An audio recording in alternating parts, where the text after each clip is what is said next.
And so when I say Chinese, I want you to scream out the nation that's associated with this. For example, if I say Chinese, you're going to say what?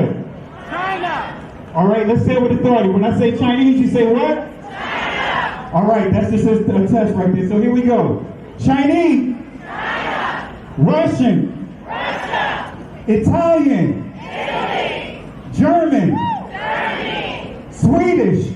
Sweden. Korean. Korea. Egyptian. Egypt. Nigerian. Nigeria. Black. Exactly. Nothing. Tell him, Pastor. Tell him, Pastor. Black, nothing.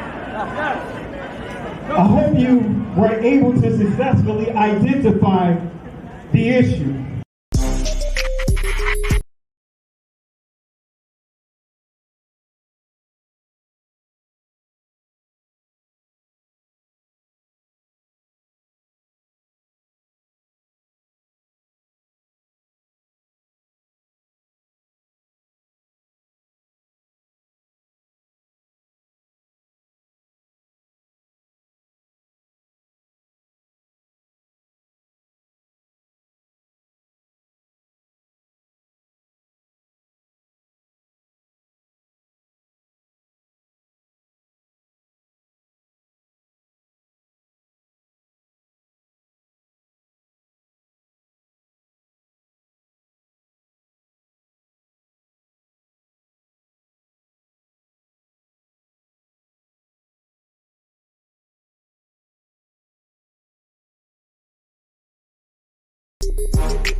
I'm so glad you're here because you can bring great clarity.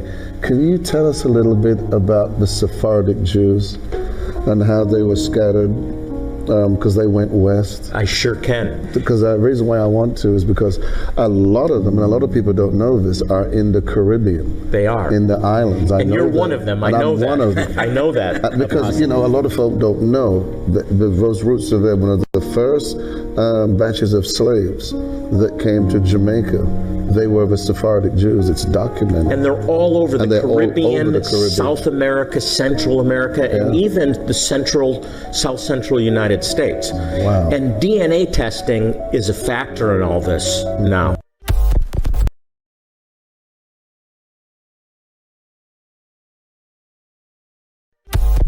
They say, go see the African History Museum. Why do they start when the boats came? Why don't they start with the drums? When we was kings. Oh, they don't want it, but we are kings. Mm-hmm. But the 400 years doesn't have to deal with slavery. It has to deal with the Bible. It has to deal with us being disobedient to God. Us. That's why you called Israel. Is it real? No, it's not. How did we leave there black and come back white? How did we leave there black and come back white? How did we leave there black and come back white? How did we leave there black and come back white? Can somebody answer that for me? Can somebody answer that for me? Can somebody answer that for me? Can somebody answer that for me?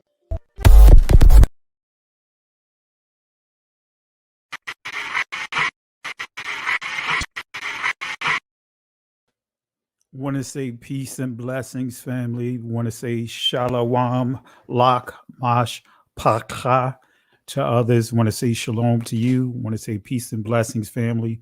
Hope and pray that you guys are starting your Shabbat off the right way. And as you can see, I have been let out on parole. I've been in YouTube jail so long, you know, I'm not in the county. I'm in the pen. You know, they have ankle bracelets on, you know, on me to make sure that I don't go but so far before they throw me back up in there. So, yeah, you know, last year I was in YouTube jail for 9 out of the 12 months, but yet we still grew here. And so bunch of nonsense that's going on with this platform and other platforms to suppress this truth. But guess what, family? They cannot suppress this truth. They're doing everything that they can to suppress this truth, even with lying, right? You can make all kind, you can expose hatred in all other communities, including our community, with the exception of the Jewish community as we know it. They took down a video, gave me a strike because I posted actual news articles from Israel and also the news, Channel 13 News. And those articles had audio showing how they exposed some rabbis, not all, some rabbis, as well as some teachers at the university over in Israel to hate. I'm not going to get into all of that. And then with the whole niggas series that I taught here, they tried to, on the spelling bee video, they put a label on it saying that it's promoting nudity and sexuality and all this other stuff, sexual content and all this other stuff. Said it was nudity and sexual content in the video that you guys have seen with the spelling bee of the white kid being asked to spell niggas.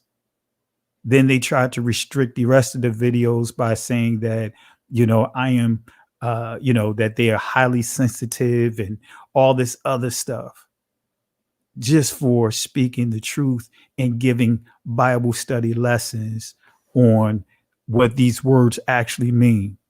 Family, it's real out here. The truth is becoming the new lie of today. That's what it is. The truth is actually the lie of today. The truth is the hate speech of today. But I'm not going to dwell on that too long here. I want to just say again, peace and blessings to you, family. And I got to show my video one more time for those that don't know, but let me just show you this video again so that way now why I was silent for the past almost week and a half. It's because of this.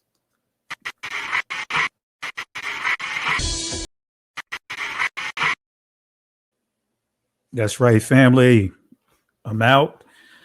Don't know how long I'm going to be out. You may have to put some items on my canteen. You may have to put some Twinkies on there, some with some of the other things, some moon pies, some honey buns, some Chico sticks. You may have to put that on my canteen, to make sure that I'm good, because the way things are going, I may have to experience what I experienced last year, 9 out of the 12 months being on lockdown. So if you don't see me, if you don't hear me, family, I will say this.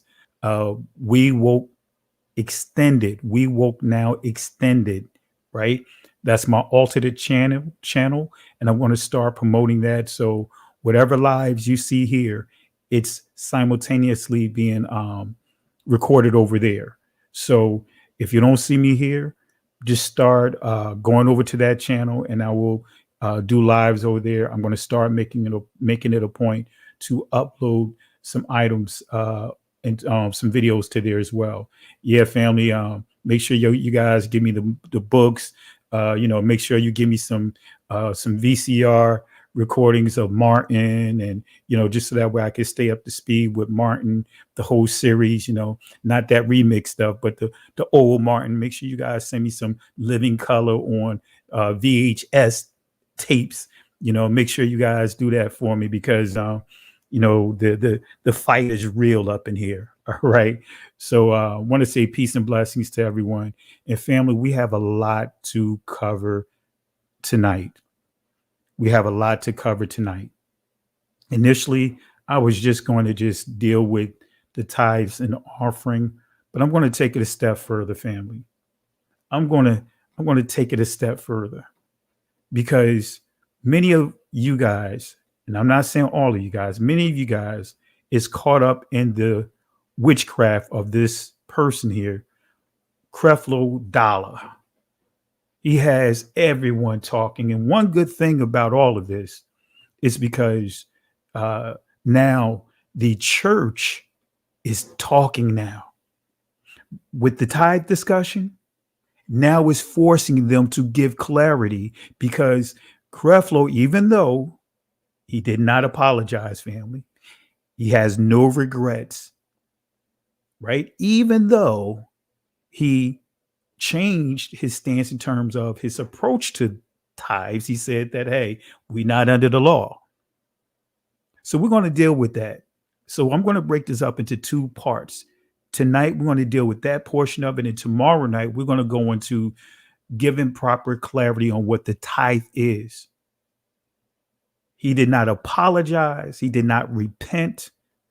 And I want you guys to understand, this guy, along with these so-called mega ministry preachers that are out here, many of these guys are promoting witchcraft. And what he performed was witchcraft. We have warlocks before us. And unfortunately, so many brothers and sisters within our community start running with this thing. And I'm not sure where it started from, by teaching that, number one, the tithe is nothing but fruits and vegetables. I'm not sure where that came from. So what we're going to do, I got a sense of it, but we are going to go step by step, line by line, and I'm going to give you proper clarity on what the tithe is. See, the problem is when you start having so many of us pushing that and thinking that the Most High actually going to say to us, you set the standard. You give whatever you feel like. Oh, Yah loves a cheerful giver. See, we think that the Most High is going to operate in G3:5 doctrine.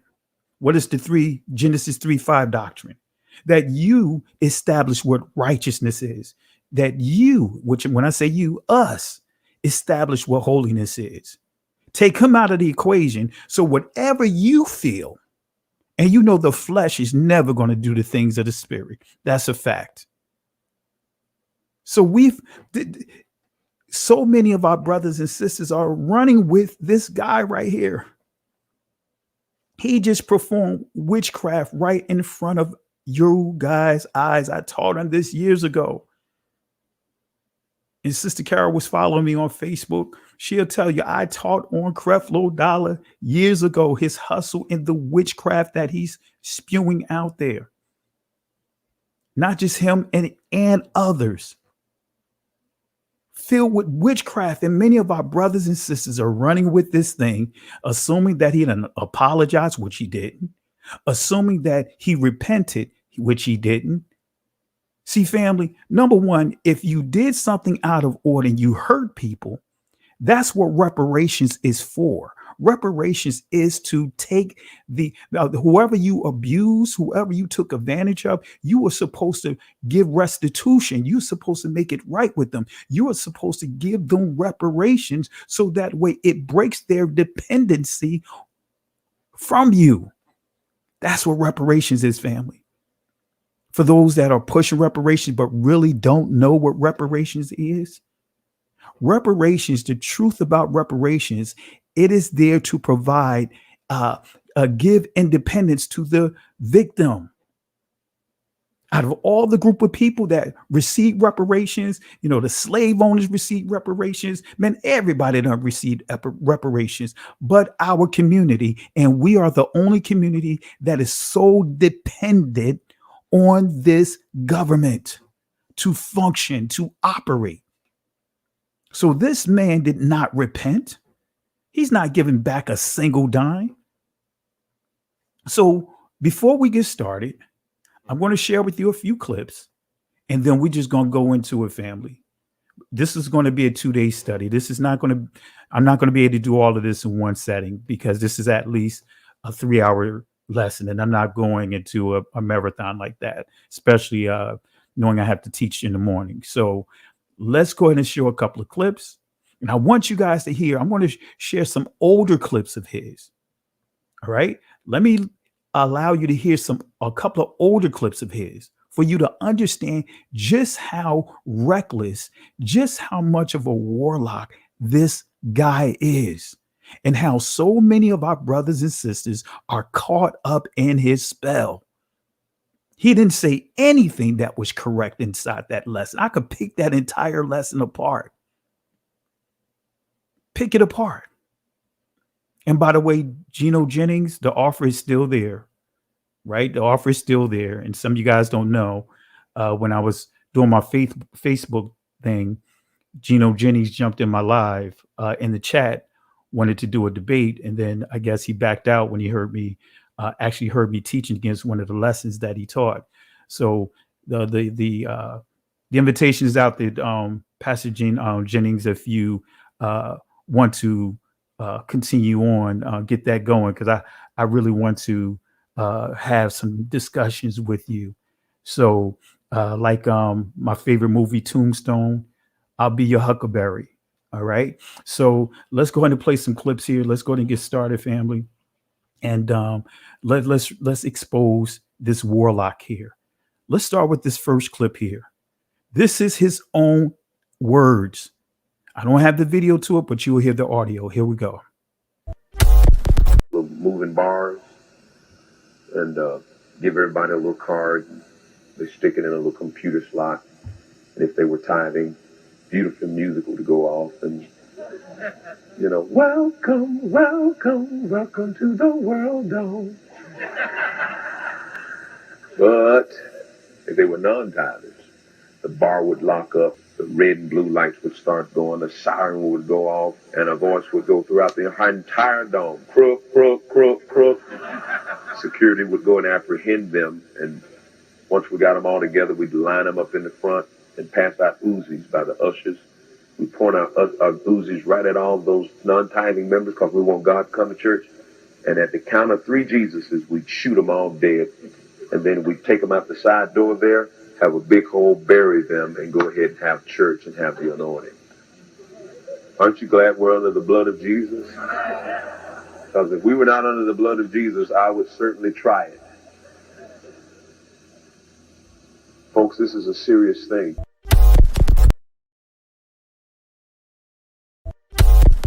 The devil is not trying to get you to sin. He's just trying to get you to keep the law. Because if he can get you to keep the law, you will sin.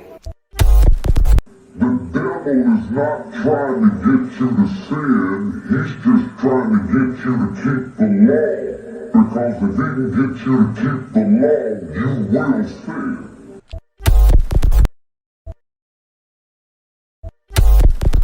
The King James, it says the wages of sin is death. And yet in the Mirror Bible, it says the rewards of the law is death. Well, how do you hook that together? Well, first of all, understand the devil is not trying to get you to sin. He's just trying to get you to keep the law. Because if he can get you to keep the law, you will sin. You see, Romans chapter 7 says, for without the law, sin was dead. There is no sin without a law. There's no transgression of a speed limit if there's, first of all, not a law that gives you a limit, a speed limit. So without the law, there is no sin. Without the law, sin will have no opportunity. And what many people think, they think Satan's trying to get you to sin. And Satan's trying to tempt you to do this or to do that wrong. No, no. All he's trying to get you to do is to keep the law.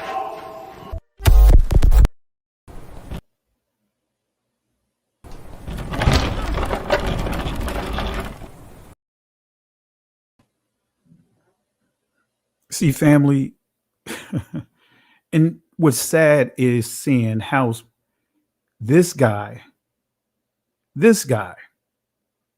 how so many people are giving him free publicity. You got pastors now, because I got tagged in a conference that bishops they're going to have and talk about the tithing and all this other stuff. That's the one good thing I would say. The silver lining in all of this is that there is a discussion, but I want to be in on the discussion. See, Creflo Dollar, and I'll have the clips ready for tomorrow, but he began his entire lesson with downing the law, statutes, and commandments. That's how he started his whole presentation. Do you even hear, family, that this person said that he would, if he had it his way, he would gun down those that don't give tithes. And now the itching ear people of the Most High is running with this stuff now.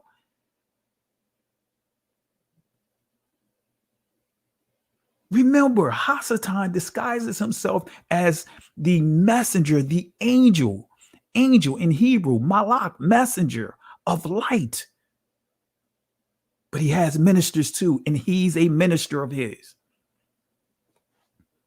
So tomorrow, we're going to go into that mirror Bible that he was quoting out of, because many of these mega ministry people are teaching out of that mirror, that mirror's Bible, the mirror Bible.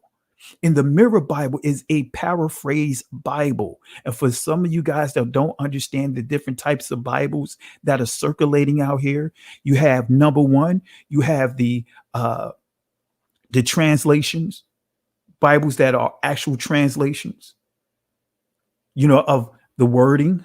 Then you have transliterations. Then you also have paraphrase. Each one had pros and cons, but the paraphrase is the worst. And so we're going to deal with that tomorrow. And Miss Kim, we're going to deal with this right here. I see Miss Kim here. The storehouse is where you store goods like food and rations. Miss Kim, I appreciate your input, but that's partially correct. That's not the full context. And we're going to give clarity. If we have clarity, I'll touch on it a little bit tonight to give you clarity, but that's not completely correct. And we're going to actually dissect Malachi so that way we give proper clarity, because this is the stuff that many of our brothers and sisters have been teaching incorrectly, that the tithe is solely food and rations. And even Creflo deceptively in his choice words mentioned how tithe is converted over to money if the path is too long. But I'm going to show you that he did not tell the truth. And I'm going to show you that the tithe was more than just food and money. It wasn't just, conversion of going from food to monies like silver. And we're going to deal with that, because one key question that not a single person that I've engaged in conversation with was able to answer the question: if the tithe is supposed to be just food and grain, right? And the priests didn't have to pay for food because all the 11 other tribes had to give rations, not just to the priest, but we'll deal with that, but give free food to the priest.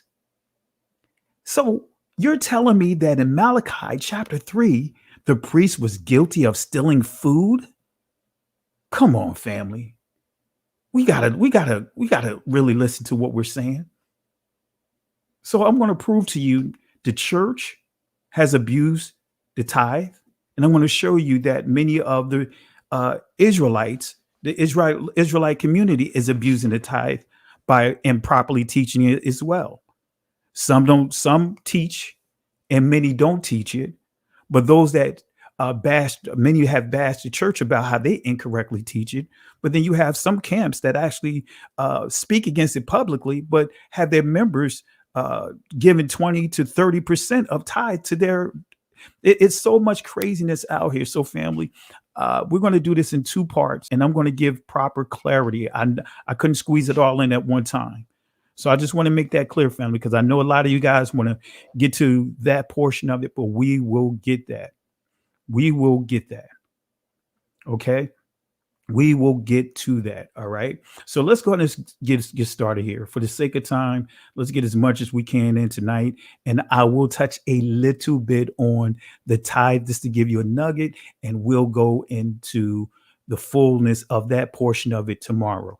And anyone from the church, the bishops and all that, if you guys have a discussions and you really want to have a true discussion, bring me in. All right. I'll accept the invitation. So let's go ahead and get into it, family. Let's deal with the objectives for tonight. I'm out of YouTube jail. All right. So let's get into it. Our objectives for this lesson: to explain whether or not if tithing is biblical. Explain if tithing is done away. Explain when tithing began in the scriptures. Properly explain the law is done away. Excuse the typo. So let me just give you a little nugget here. Dealing with the law, dealing with the commandments. This is coming from James chapter 2, verse 10 through 12, right? James chapter 2, verse 10 through 12. I want you guys to really grab hold of this, right? Just a little nugget here. For whosoever shall keep the whole law and yet offend in one point, he is guilty of all. And see, this is what many Christian apologists will run to and say, see, if you say you want to be obedient to the law, you know what? If you break one of them, you break it all. Guess what, family? That's not new. The Messiah said the same thing. He said, all the law and the prophets, he said, guess what? Will teach you two key principles: how to love the Father and how to love each other. But the Messiah, if you read the text, the Messiah wasn't about him saying, he's going to create two new laws. No, because those are not new. It wasn't about him trying to say, hey, these are the only two laws to follow. No, the scribes, which is the lawyers, tried to trip him up by saying, what is the most important law out of all of them? Right? They tried to trip him up. So out of all the laws, the Messiah said the two key ones. He didn't disregard all the others. He said the key is love the Father and love each other. And he said that all the law and the prophets, and we're going to get proper clarity to that phrase, that these two key principles, right, hinges on. He didn't create any new commandments, family. That's what the church will teach. That's the deception. That's the witchcraft that they have taught. So this is what they'll teach. They'll go here, but they don't put it in its proper context. For whosoever shall keep the whole law and yet offend in one point, he is guilty of all. For he that said, do not commit adultery, guess what? That's commandments. Said also, do not kill. Now, if thou commit no adultery, yet if thou kill, thou art become a transgressor of the law. Think about that, family. So it says, thou art become a transgressor of the law. And we're going to define that word there. Verse 12, though, they don't get here. They don't go to verse 12. So speak ye, and so do you, and so do as they shall be judged by the what? Law of liberty. What is the law of liberty? See, it's so easy to knock down this nonsense that they teach. So we know that the law of liberty, what is the law of liberty? The commandments is the law of liberty. That's what it is. And see, family, again, like I said, for those that are coming in late, we're going to touch a little bit on the tithe, but we're going to go into a deeper dive tomorrow night. And I'm going to give you proper clarity, because guess what, family? When we start dealing with the remnant, because the tithe is more than just food and grain and money, it's people. To tithe, the remnant, the surviving portion that keeps the rest of Israel intact. And I'm going to prove that to you. See, family, we've been taught to read the scriptures through the lens of our oppressors. And we're going to prove that over the next 2 nights, tonight and tomorrow night. So we're going to deal with this, family. So the commandments is the law of liberty. I'm going to take that a step further. I'm going to say this again, family. The warlocks are lurking. My grandmother always said, wherever there's a witch, there's a warlock. And I want to let you guys know the warlocks are lurking. These warlocks are lurking and casting so many spells and getting people so twisted up in their delusions. Never thought that I would see that many people within our community would be championing this guy right here. We're going to deal with this, family. We're going to deal with this. We're going to deal with this. Is the law done away with? I'm going to ask that question, and I'm going to put this, and I'm going to ask this question, and I'll go through some of the questions, and this will give me an opportunity to give some shout outs because I know it's been a while. So, is the law done away with? If you guys believe that the law is not done away with, type 1. If you believe the law is done away with, type 2. Let me say that again. If you believe that the law is not done away with, type 1. If you believe that the law is done away with, type 2. All right, let's go through some of the answers here. All right. Leonard Bernard, no. Sheila Jackson, no. I want to say peace and blessings to you guys. Cece, no. Barbara Jones, no. Let's see. Ani Yeki, I want to say peace and blessings to you, sis. Law is not done away with. Ruhama, my cousin, the law is not done away with so far. Lynn Bernard, Ryan Harris, Imaya, Sister Carol, Miss Howard, Tana, Rich. Who else do we have here? Amiya. So far, we have everyone is in agreement. I thought I saw a couple of no's there. I mean, agreeing that saying that the law is done away with. So far, it's unanimous. So far, let's see here. All right, Ruben, I want to say peace and blessings to you. I will prove to you, and I will show you that the tithe is more than just food and livestock. But I'll show you with scripture. So we'll touch on it a little bit tonight if we get to it, but definitely we'll do it tomorrow night. Appreciate you, brother.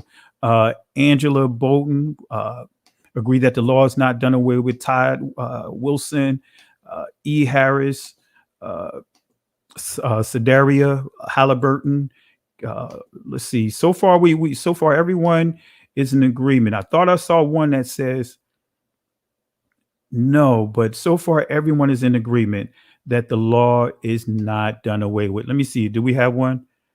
All right. So far, everyone is in agreement. I thought I saw one. I may have missed it. I might have missed the one that I saw. Let me see here. I'm just going back through the list here. Oh, there we go. KS put here too that they believe that the law is done away with. All right. Soul of our ancestor. Want to say peace and blessings to you, sis. Everyone, for the most part, we would. It's safe to say 99.9% agree that the law is not done away with. All right. So let's go ahead and give proper clarity. Let me walk you through. This is how you walk the argument through, because it's easy to just say, give a bunch of yes and no's. No, we're going to walk it through, and I'm going to show you how to really go into the scriptures and give proper clarity on what to answer this question. All right. So let's start with Romans chapter 6, verse 14, because this is one of the passages that this is what Creflo started off with. Romans 6:14. This is the scripture that he went to, right, dealing with the law, and his argument to saying that the tithe is done away with, because he believes, and he's teaching like most in Christianity teach. I'm not going to say all, but at least the majority within Christianity and Catholicism, they teach that, they're no longer under the law, right? So here it is. Romans chapter 6, verse 14. For sin shall not have dominion over you, for ye are not under the law, but under grace. Verse 15. What then? Shall we sin because we are not under the law, but under grace. Yahweh forbid. Now, in your translation is going to say God forbid. And I don't like using the word God because it's a generic word. And unfortunately, we see attempts to make sure we understand the transliteration of the transliteration of the transliteration of his son's name, but we don't see the point of emphasis to knowing his name, even if it's simply understanding the short form, which is Yah. Now, some of you guys would say Yahweh, some would say Yahuwah, but the ancient pronunciation is Yahweh, right? But it's not a deal breaker because we still walking this thing out together.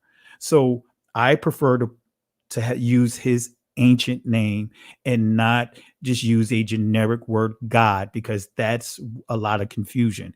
But we're going to get into it. So again, what then shall we sin because we are not under the law, but under grace? Yahweh forbid, or you could just say Yah forbid.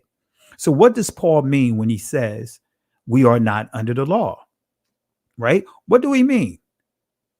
What do the Apostle Paul, right? Because we know that, in Christianity, they really champion Apostle Paul. We know in the Catholic Church, they really champion Peter. They view Peter as being the first pope.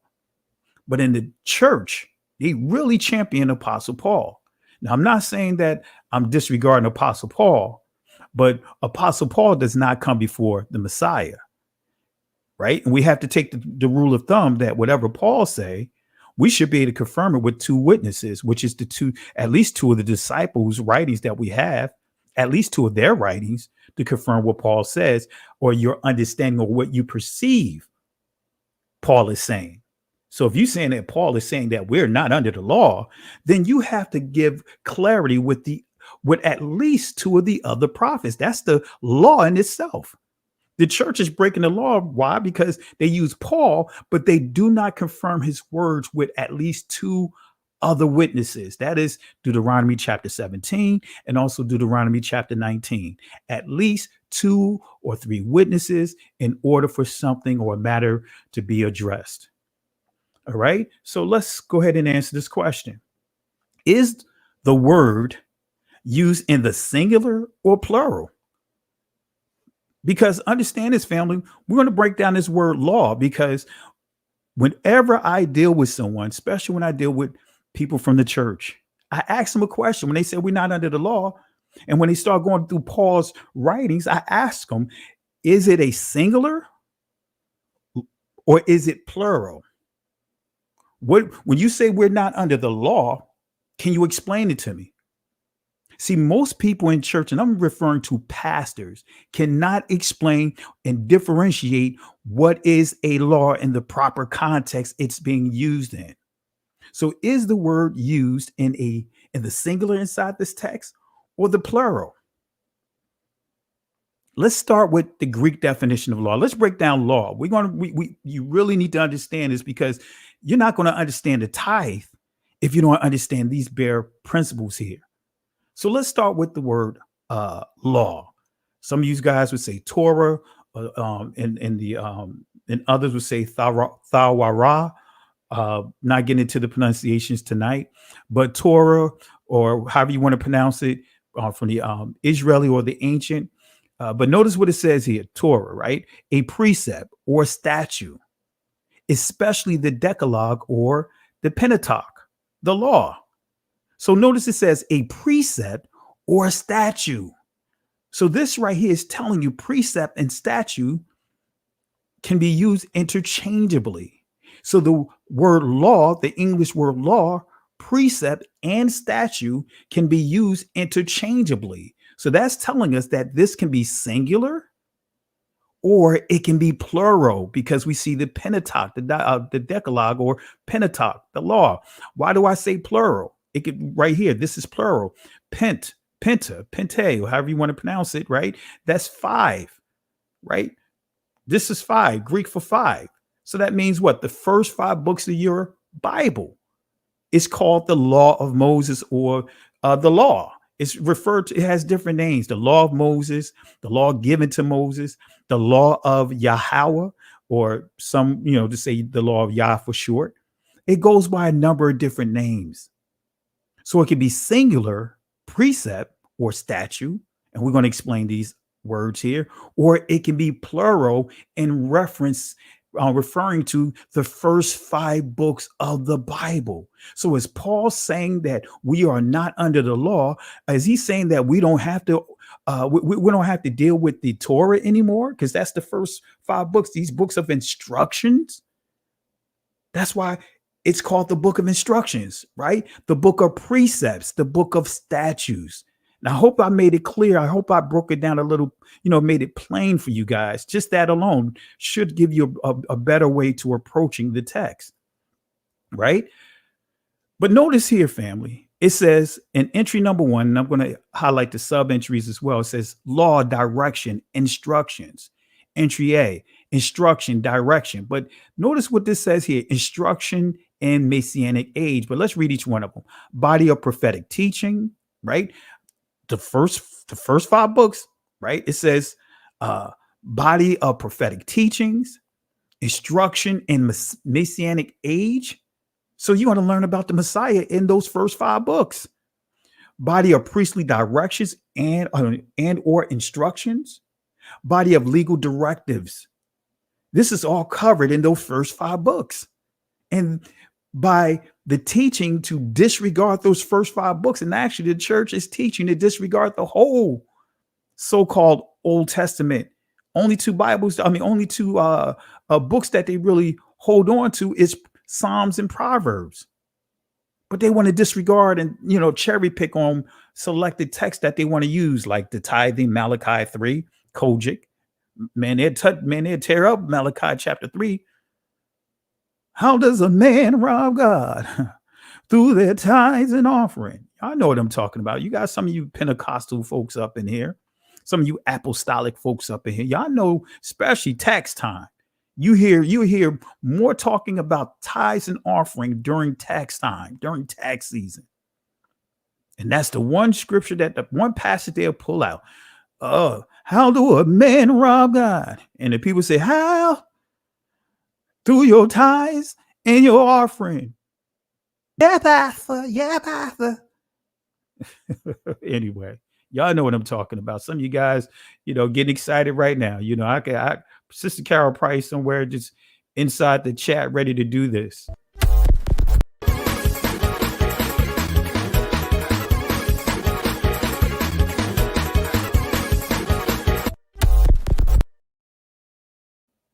All right. So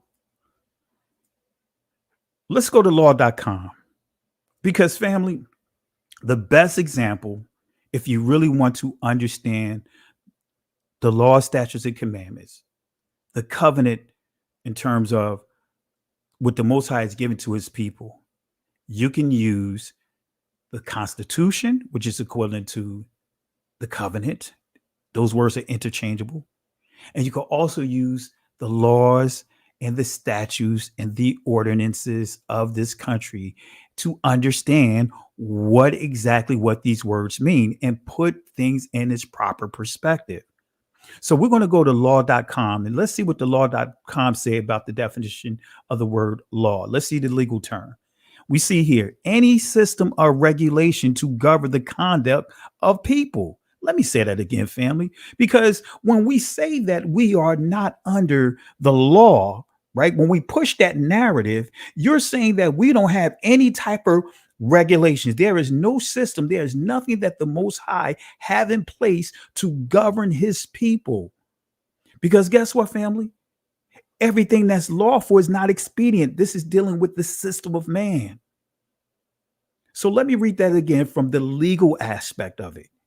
Any system of regulations to govern the conduct of the people of a community, society, or nation in response to the need for regularity, consistency, and justice based upon collective human experience, custom, or conduct governed by the force of the local king were replaced by laws almost as soon as man learned to write.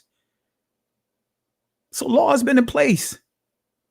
The earliest law book was written about 21 BC. See, this is getting beyond Kemet and all that stuff that they try to come at you with the 42 negative confessions and all this other stuff. The earliest law book was written about 2100 BC for Namu, king of a Middle Eastern city-state, a Shemitic city-state. Within 3 centuries, Hammurabi, king of Babylonia, had enumerated laws of private conduct, businesses, and legal precedents, of which 282 articles have survived. And you'll see terms like eye for an eye. And we'll deal with that from our perspective, from the Torah perspective, when we get to this point, but just showing you that yes, laws been in place. The Most High has laws. Laws been in from the very beginning. The Most High established this from the very beginning. So anyone that says that, hey, we're not under the law, what are you talking about? You mean to tell me, let's go back to the first portion of this, that there's no system of regulations, that the Most High did not establish regulations to govern his people? That's what many of these people are saying when they say that we're not under the law. That they're saying that the Most High did not give us any instructions, any guidelines on how to be governed by him, right? Let's fast forward here. So law, right? A law, guess what? It can be a single foundation or statute. So law can be single. In other words, a single foundation, right? Or it can be a single statute. It can be a single foundation or statute. So let's deal with it from a singularity perspective, a single perspective, right? Law can be used interchangeably with statute. Let me say that again, because you'll see the words law, statutes, and commandments. But let's give clarity. Law can be used interchangeably as we defined it, Torah. We defined it, instructions. Law can be used interchangeably with statutes, precepts, statutes. Law, that word can be used interchangeably with those two words. So now we have to understand what's a statute. Let's bring it together with law. Let's go to the legal definition of statutes. Here we go. A federal or state written law enacted by Congress or state legislature, respectively.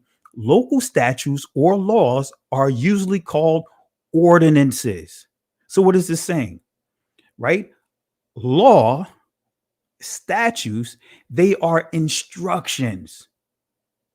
Right? In the United States, you have just over 5,000 federal laws, right? But then you have over 48,000 statutes. Those statutes are put in place to provide instructions on how to enact, how to carry out those laws.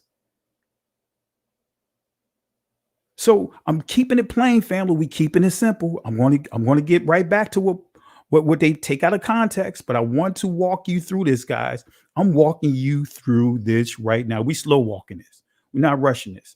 So did law.com give a clear definition of statutes? They did, but let's take it a step further, right? The Hebrew word for statutes, chak, right? Collins' definition, let's see what they say about this word statutes. They're going to confirm what I say here, but notice what it says. Statutes is a rule or law. Notice interchangeable. Statutes, rule. Statutes, law, which has been made by a government or other organization and formally written down. Right. But notice here, this is the example that really gives you more clarity. The new statute covers the care for raising and protection of children. In other words, the new instructions, right? See, that's what it is. Statutes, instructions, how to carry out. So did Collins Dictionary give a clear definition of the word? Somewhat. But let's look at the Hebrew definition of it, right? It says an enactment. In other words, these are instructions how to carry out. So when the Most High gives a commandment, he gave instructions on how to carry out his commandments. He didn't just tell Adam to take care of the garden. He gave him clear instructions to dress and keep the garden. He gave them commandments and he gave them instructions on how to carry them out. The first sacrifice was performed when Adam and Eve sinned.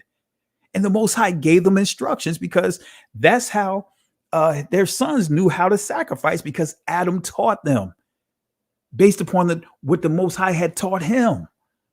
So statue, clock, right? And enactment, in other words, instructions on how to carry out. Notice what we see here: appointed, bound, commandment, convenient, custom, decree, decreed, due, law. So let's go to the etymology dictionary of enactments, and this has helped put it in this perspective too as well. It says represent and performance. That's, you can't make it any plainer than this. So the statutes are represented in what? Our performance. It provides instructions on how to perform or carry out a task, rather. Carry out commandments that are given. So we're going to touch on this, family. That's what we're walking through. We're walking you through. We're walking this out here. So law can also refer to, and excuse me the typos. I didn't proofread my information here, so excuse me for not going back over. I know one of my good friends, part of our assembly, if she watched this, she's going to tell me about not allowing her to proofread this presentation. So I'm not going to mention her name, because I know if she's watching, she's going even right now, she's probably kicking the screen. So law can also refer to the Pentateuch, which is the first 5 books, the books of law, the law given to Moses, right? So the law can also refer to the Pentateuch, the first 5 books of the Bible, right? Which is also called the books of law, or the law given to Moses, as some refer to them as the law of Moses. So it can be singular, but it also can be used in a plural manner, right? So statutes are instructions on how to carry out the law. All right, let's make sure we understand that. Let me say it again. Statutes are instructions on how to carry out the law. So now let's go back to Romans chapter 6, verse 14. Now, are you guys with me right now? Let me make sure. Let me see if make sure no one, I didn't miss any super chats or anything like that. Because I know that the way my screen is set up, family, I won't be able to see any of them if you gave it. So, and moderators, if there are any super chats, any contributions, let me know, so that way I can acknowledge them as well. And if, because I can't see it from here, because I don't have my multiple screens connected here. All right. So now that we painted that picture, I gave you clarity on law and statutes and precepts, right? Let's go back to Romans chapter 6, verse 14. Let's put it in this proper perspective. For sin shall not have dominion over you, for ye are not under the law, but under grace. We're going to have to define this, right? We're going to have to give clarity and put law in this proper perspective. Verse 15, what then? Shall we sin because we are not under the law, but under grace? Yahweh forbid. So was Paul referring to a single law? Or was he referring to the first 5 books categorized as the books of law, or the law given to Moses? So let me ask this question to you guys. And you guys can provide an answer. Was Paul referring to a single law, or was he referring to the first 5 books of the Bible, which is referred to as the Pentateuch, or the books of law, or the law given to Moses? Was Paul referring to that, the plurality, or was he using this in a singular form?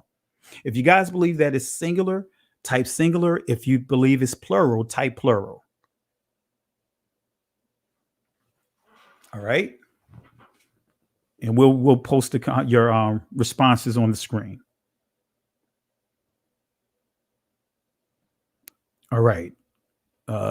Miss Yvette said plural. Miss Yvette Riviera. I want to say peace and blessings to you, sis. Yahuda returns, say plural. Barbara Jones, plural. Victor Wheatley, plural. We live to survive, plural. Oh, no, actually singular. Dimitri, singular. Stay on fire, plural. Sister Carol, plural. Let's see here. Emaya, plural. Anieki, plural. Aaron, plural. Let's see here. Guidelines to the law. All right. I'm going to take it that you're saying plural. All right. Stacy Pullum, plural. Monica Dixon, plural. Denise, singular. Ruhaman, plead the fifth. Right. All right. So the realness, plural. Sister Tanika, plural. Let's see here. Donald Ephraim, singular. Atonement. Tiffany, shalom to you as well. Plural. Let's see who else here. Nakia, Israel, plural. Puchna, I don't know. All right, which is good. We're going to give the answer. Law enforcement. All right. So we see plural, we see singular, we see not sure. For the most part, we see plural, right? The majority says plural. We have some, I want to say it's about a 70 to 30%. All right. Singular, he wasn't speaking on the entire law of Moses or Moshe. Let's see here. All right. So let's go ahead and give clarity. Plural. Let's give clarity. Appreciate you guys' participation. So I'm going to show you, we're going to answer this question together. Let's walk it through. So Paul is referring to a single law, the law of circumcision. Let me say that again, because, I'm going to have to walk you through this, though. Paul is referring to a single law, the law of circumcision. So this particular passage that many use, saying that we are not under the law, right? Paul is actually referring to the law of circumcision, right? So, but I'm have to explain it to you. I can't just leave you hanging here. The law of circumcision was Paul's primary argument. The law of physical circumcision was Apostle Paul's primary argument.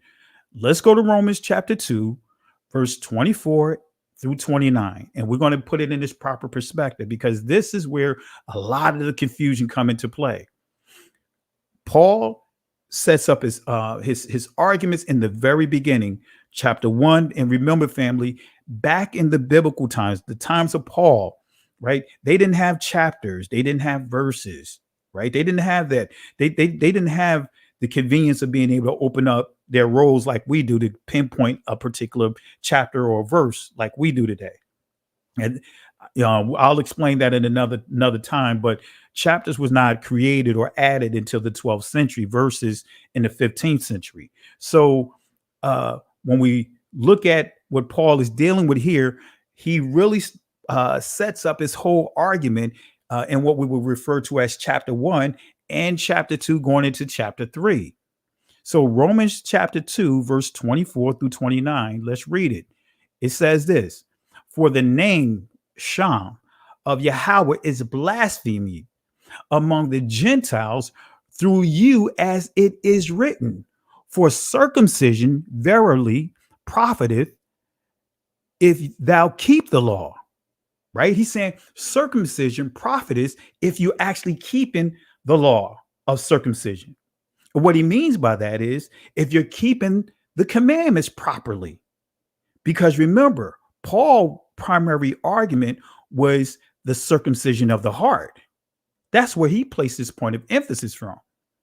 That didn't start with Paul, because Moses says in Deuteronomy, I believe chapter 10, either chapter 10 or chapter 16, he says to Israel that they need to circumcise their heart. Then he goes on to say in chapter 30 that the Most High in the future is going to what? Circumcise their heart. Because Israel had the physical circumcision down, but they continuously went away from the Most High. Their heart led them in other places, even when they went into the promised land. So that was Paul's argument. His argument was against physical circumcision and placing more of the importance of understanding the spiritual circumcision, the circumcision of the heart. Because here he's saying, hey, for circumcision verily profited if thou keep the law. In other words, if you keep it and put things in its proper perspective. But if thou be a breaker of the law, thy circumcision is made uncircumcision. So now we see law here used differently, because here in this particular passage, right, we're dealing with the Torah, right? But his primary argument when we are at Romans chapter 6, we're dealing with the law of circumcision. So he's saying, if you don't keep the law of circumcision, if you don't keep this, if you don't keep the actually Torah like you're supposed to keep it, then guess what? You actually breaking the law. Law of circumcision doesn't do anything for you. But let's go ahead and give clarity. Therefore, if the uncircumcision rather, keep the righteousness of the law, shall not his uncircumcision be counted for circumcision? So notice what Paul is saying. He says, if the uncircumcised people keep the righteousness of what? We're dealing with Torah right here. The righteousness of Torah, guess what? They will be considered circumcised. It says, shall not his uncircumcision be counted for circumcision? So Paul is using the law of circumcision, and he's teaching Torah at the same time. But his primary argument is against circumcision. And Paul is not referring to saying that we're no longer under the law, the Torah. He's dealing with the law of circumcision. Verse 27, and shall not uncircumcision, which is by nature, if it fulfill the law, judge thee, who by the letter and circumcision doest transgress the law. For if he is not a Jew, which is one outwardly, neither is that circumcision, which is outwardly in the flesh, but he is a Jew, which is one inwardly, and circumcision is that of the heart. Wait a minute. So you see where we're going at, right? So if you're honoring Torah, that is the actual circumcision of the heart. If you're doing it from the heart, not doing it by following the law of circumcision, but you crooked.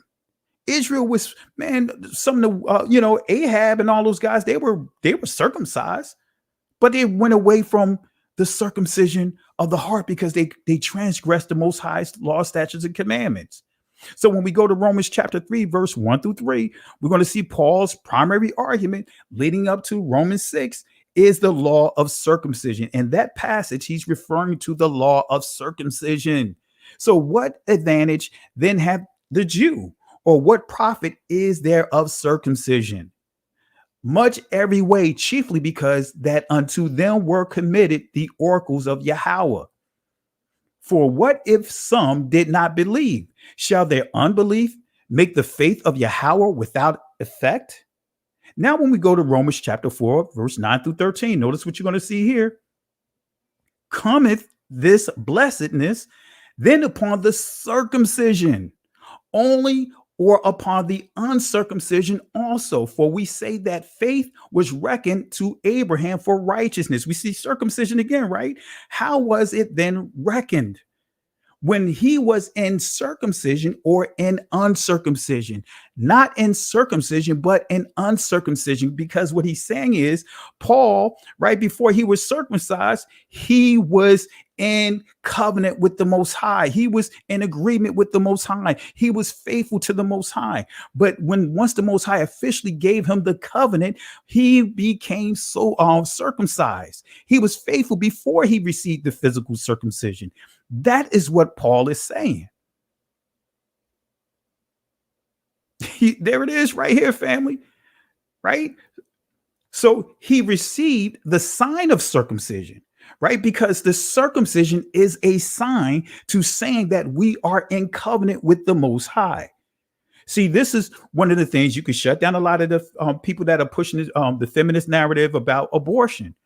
I got asked the question, hey, where is there any laws that governs a man's body? I said, hey, yeah, it's right here. Circumcision from the very birth. Boys have to be circumcised by the time they're 8 years old. So that circumcision is a sign of agreeing to the covenant, but you could be circumcised. You can have the sign of circumcision, proof, the evidence that you are in covenant, But guess what? If you don't have a circumcised heart, that's all you did. You just went through the physical steps. So he says, and he received the sign of circumcision, Abraham, the sign of circumcision, a seal of the righteousness of the faith. Faith in Hebrew, aman, which means consistency. It means trust. It means believe. It means permanent. It means go to the right hand. It means confirmation. That's what aman means. So faith, trust, those are interchangeably. Believe, those interchangeable words, which he had yet been being uncircumcised.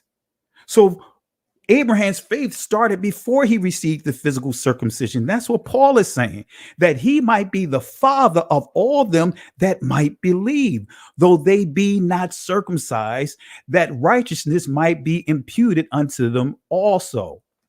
Verse 12, and the father of circumcision to them who are not of the circumcision only. Because again, before this passage, right? You see that before the covenant was given to the Most High, by the Most High to Abraham, Abraham had faithful servants, right? But everyone within this house, right? We can't miss that. Everyone within this house, right? The covenant was given to his seed, right? His was set up to give to Abraham's seed, but everyone within his house, whether they were bloodline descendants or not, they got circumcised. They were faithful to Abraham before the Most High instructed Abraham to be circumcised and everyone within his household to be circumcised as a sign, proof, evidence of receiving the covenant and agreement.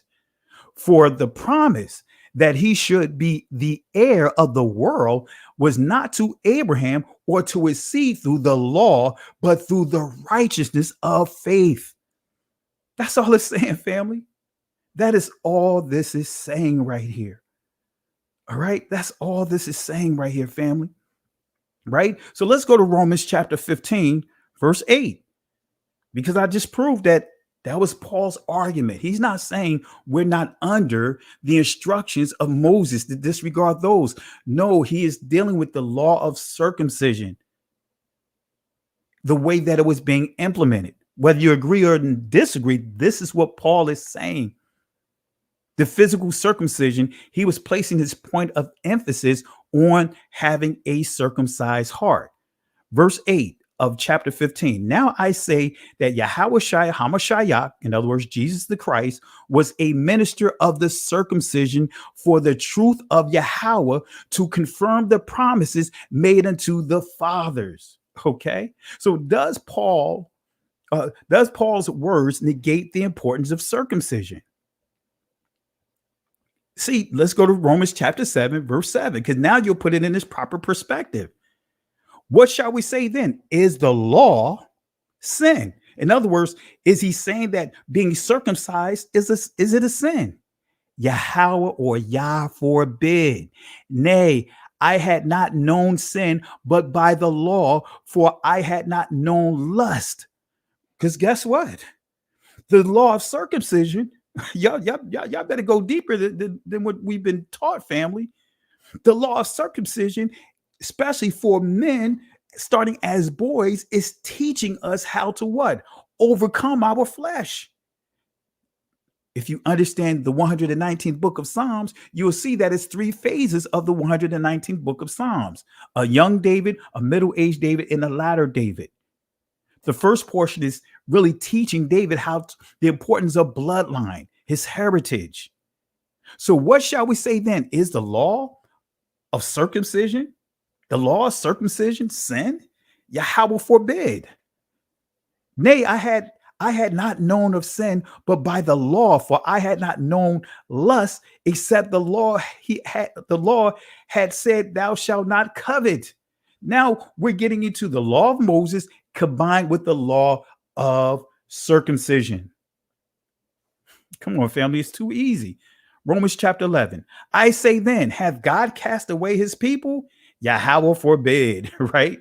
So the law of circumcision was Paul's primary argument. I'm going to give you one last source here, and then we're going to get into another phase of this teaching here. Galatians chapter 2, verse 7 through 12. But contrariwise, when they saw the good news of the what? uncircumcision was committed unto me, as the good news of the circumcision was unto Peter. We still dealing with the circumcision in the book of Galatians. For he thought wrought effectually in Peter to the apostleship of what? Circumcision. So Peter to the circumcised, Paul to the uncircumcised. And when James, Cephas, and John, who seemed to be pillars, perceived the grace that was given unto me, they gave me and Barabbas the right hand of fellowship, that we should go unto the heathen, and they unto the circumcision. So they agreed. They dealing with the law of circumcision. Only they would that we should remember the poor. So let me just go ahead and continue on here. Verse 12. For before this that certain came from James, he did eat with the Gentiles. But when they were come, he withdrew and separated himself, fearing them which were of the circumcision. But we're still dealing with circumcision. Galatians 5, verse 6 to 11. Notice what it says here. For in Hamashiach, Jesus the Christ, neither circumcision availeth anything, nor uncircumcision, but faith which worketh by love. We still dealing with circumcision. I told you that was Apostle Paul's primary argument. When he's saying we're not under the law, he's dealing with the law of circumcision. Why? Because there's tons of laws he make reference to. He even said the law of Christ, the law of life. Right? He also makes reference to the law of sin and death, that we're not bound to the law of sin and death anymore because of the death, burial, and resurrection of the Messiah. So ye did run well. Who did hinder you that ye should not obey the truth? This persuasion cometh not of him that calleth you. A little leaven leaveneth the whole lump. I have confidence in you through Adonai, that ye will be none otherwise minded, but he that troubleth you shall bear his judgment, whosoever he be. Verse 11, but I, brethren, if I yet preach circumcision, why do I yet suffer persecution? You see what I'm saying? So Paul said that, hey, if he was preaching circumcision, guess what? He wouldn't suffer persecution. His primary argument is being uncircumcised. He's arguing that, hey, circumcision is not important. A physical circumcision is not more important than having a circumcision of the heart. Right? So does Paul's words negate the importance of circumcision? Not at all. Galatians 3:21. Is the law then against the promises of Yah? Yah forbid, right? He's making it clear that the circumcision is not against the promises of the Most High. So laws, see, family, it's too easy. I could go further into this, but it'll take a lot of time. And I want to say peace and blessings to everyone with the gifts. My apologies. I didn't pay attention to the gifts because, like I said, I only have one screen. Thank you, moderators, for really, acknowledging those that have given the gifts. So I want to thank everyone for the gifts that you have given, the contributions. Maria, I want to say peace and blessings. Thank you. Really appreciate it. Mr. Ross G, want to say peace and blessings. Thank you for the super sticker. Julia Songs, want to say peace and blessings. Thank you as well. Thank you for the gift here. Souls of our ancestors, want to say thank you for the gift. Really appreciate you, sis. Let me see. Did I miss anyone else? I think that did it here. And thank you, moderators, for staying on top of it as well. Really appreciate you guys.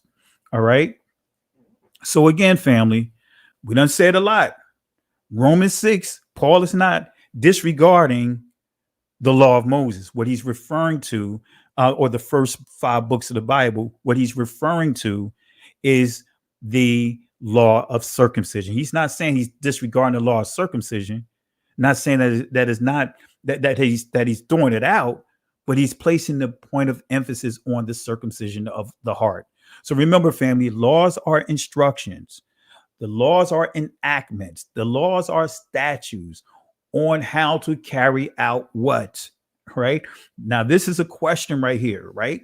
This is a question right here. Laws are instructions, enactments, statutes on how to carry out what? What are laws? What are these instructions? What are these enactments? what are these statutes? They're teaching us how to carry out what? If you guys know the answer to what they're going to teach us how to carry out, type it inside the comment section and we'll highlight your comments. So what are the laws, the enactments, the statutes? What are they going to teach us on how to carry out? So if you know that portion of it, go ahead and type it inside the comment section. Thank you, Brother Wayne, for pulling up the scripture here. Deuteronomy chapter 30, verse 6. And Yahweh Elohim will circumcise thine heart and thine heart of thy seed to love Yahweh thy Elohim with all thine heart. Thank you. Appreciate it, my brother. So let's see here. Let's see what we have here. Stay on Fire Ministry, the commandments. Guess what, family? That's the answer right there. The commandments. And I'm going to show you here. Cultural mandates. Appreciated souls of our ancestors, which is what his commandments or mandates. Deborah Odom, commandments, right? You guys hitting it on the nose. That's right. To carry out his commandments, carry out righteousness. Let's see here. Yehuda, right? Biblical instructions, right? Commandments. That's what commandments are. It's instructions to follow the commandments. You guys are hitting this right on the nose. Right? Creflo, right? Somebody say Creflo, kleptomaniac, right? Wants his congregation to give more than 10%, right? I want to say peace and blessings to my cousin family. Give my cousin Dr. Sean E. Carr, show him some love here. He has an awesome YouTube channel. Let's get him to 5,000 subscribers. Right now, I believe he's at 1,200 subscribers now. Let's get him to 5,000. Really appreciate my cousin here. This is my cousin here dropping a lot of great content on his channel. All right. So let's go ahead and give clarity because you guys answered the question.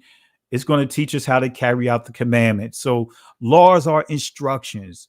They are enactments. There are statutes on how to carry out the commandments. So guess what? For if we have some of the church, some of our brothers and sisters that are still in Christianity, guess what? The 10 Commandments is the words of the covenant. So if you say that we don't have to abide by the commandments, you're throwing the commandments in the garbage. Guess what?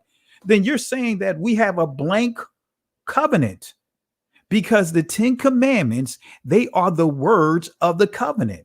So just like we have the Constitution here in the United States is the United the Constitution of the United States is the covenant for this country. Within that covenant, you have 10 primary bills, right?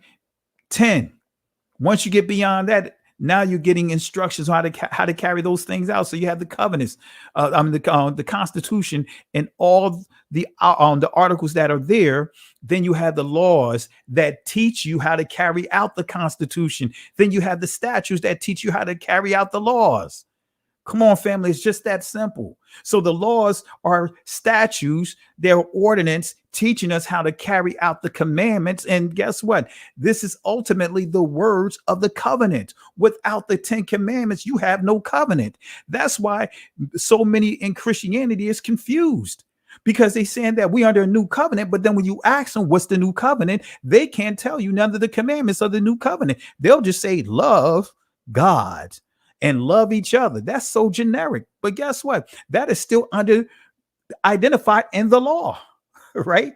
And the prophets. So the 10 Commandments is the word of the covenant. But let's give sources. Exodus chapter 34, verse 28, family. Here it is. Notice what it says.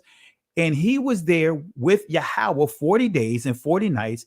He did neither eat bread nor drink water. And he wrote upon the tables the words, Dabar, of the covenant, Barayath, right? In Israeli language, Barit, but this is ancient Hebrew. So Dabar or Dabara, right? He wrote the words, Dabar, of the covenant, Barayath.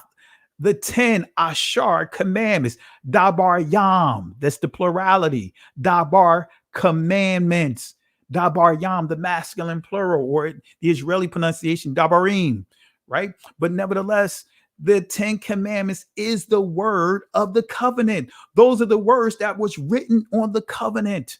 Those tablets, those were the covenant. Without the commandments, you just have a blank check. And guess what, family?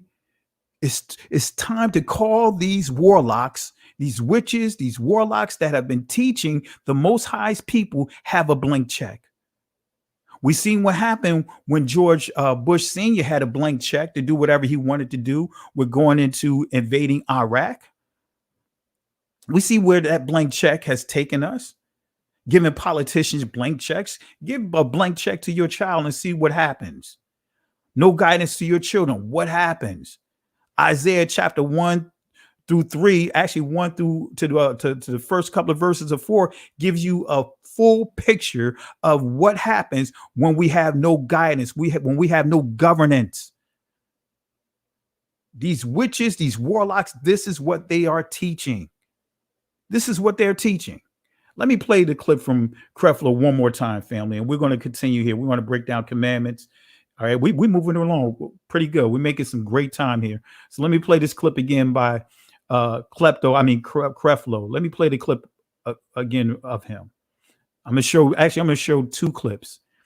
One when he was teaching about shooting tithers. If it was left up to him, he would shoot those that don't give tithes. Let's start with that one. Moving bars and give everybody a little card. And they stick it in a little computer slot. And if they were tithing, beautiful musical to go off. And, you know, welcome, welcome, welcome to the world, dog. But if they were non-tithers, the bar would lock up, the red and blue lights would start going, the siren would go off, and a voice would go throughout the entire dome. Crook, crook, crook, crook. Security would go and apprehend them, and once we got them all together, we'd line them up in the front and pass out Uzis by the ushers. We'd point our Uzis right at all those non-tithing members because we want God to come to church. And at the count of 3 Jesuses, we'd shoot them all dead. And then we'd take them out the side door there, have a big hole, bury them, and go ahead and have church and have the anointing. Aren't you glad we're under the blood of Jesus? Because if we were not under the blood of Jesus, I would certainly try it. Folks, this is a serious thing.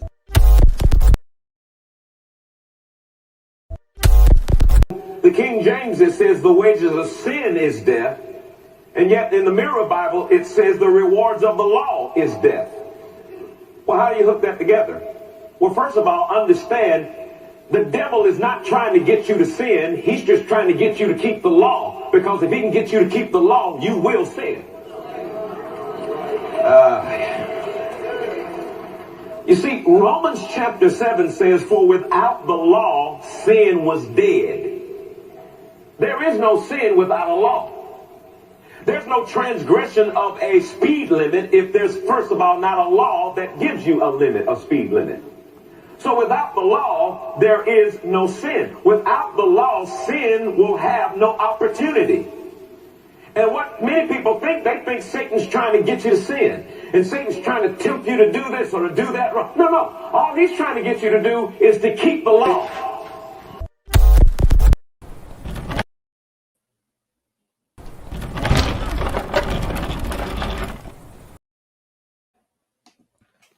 See, family, that's what happens. This is what is produced when you have people teaching lawlessness. So Satan wants you to keep the law.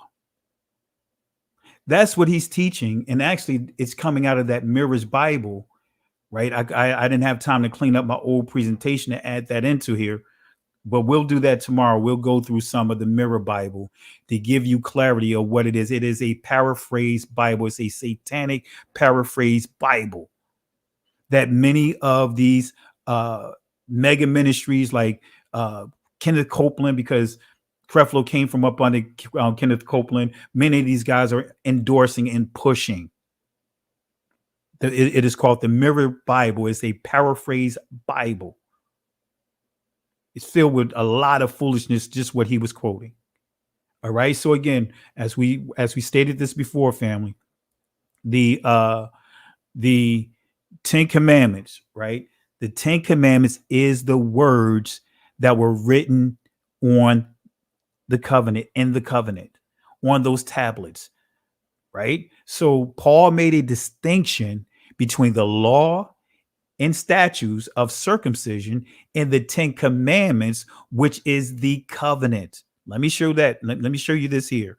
But I want to prove this again. Paul made a distinction between a law, right? A statute of circumcision and the Ten Commandments, which is the covenant. Let me show you here.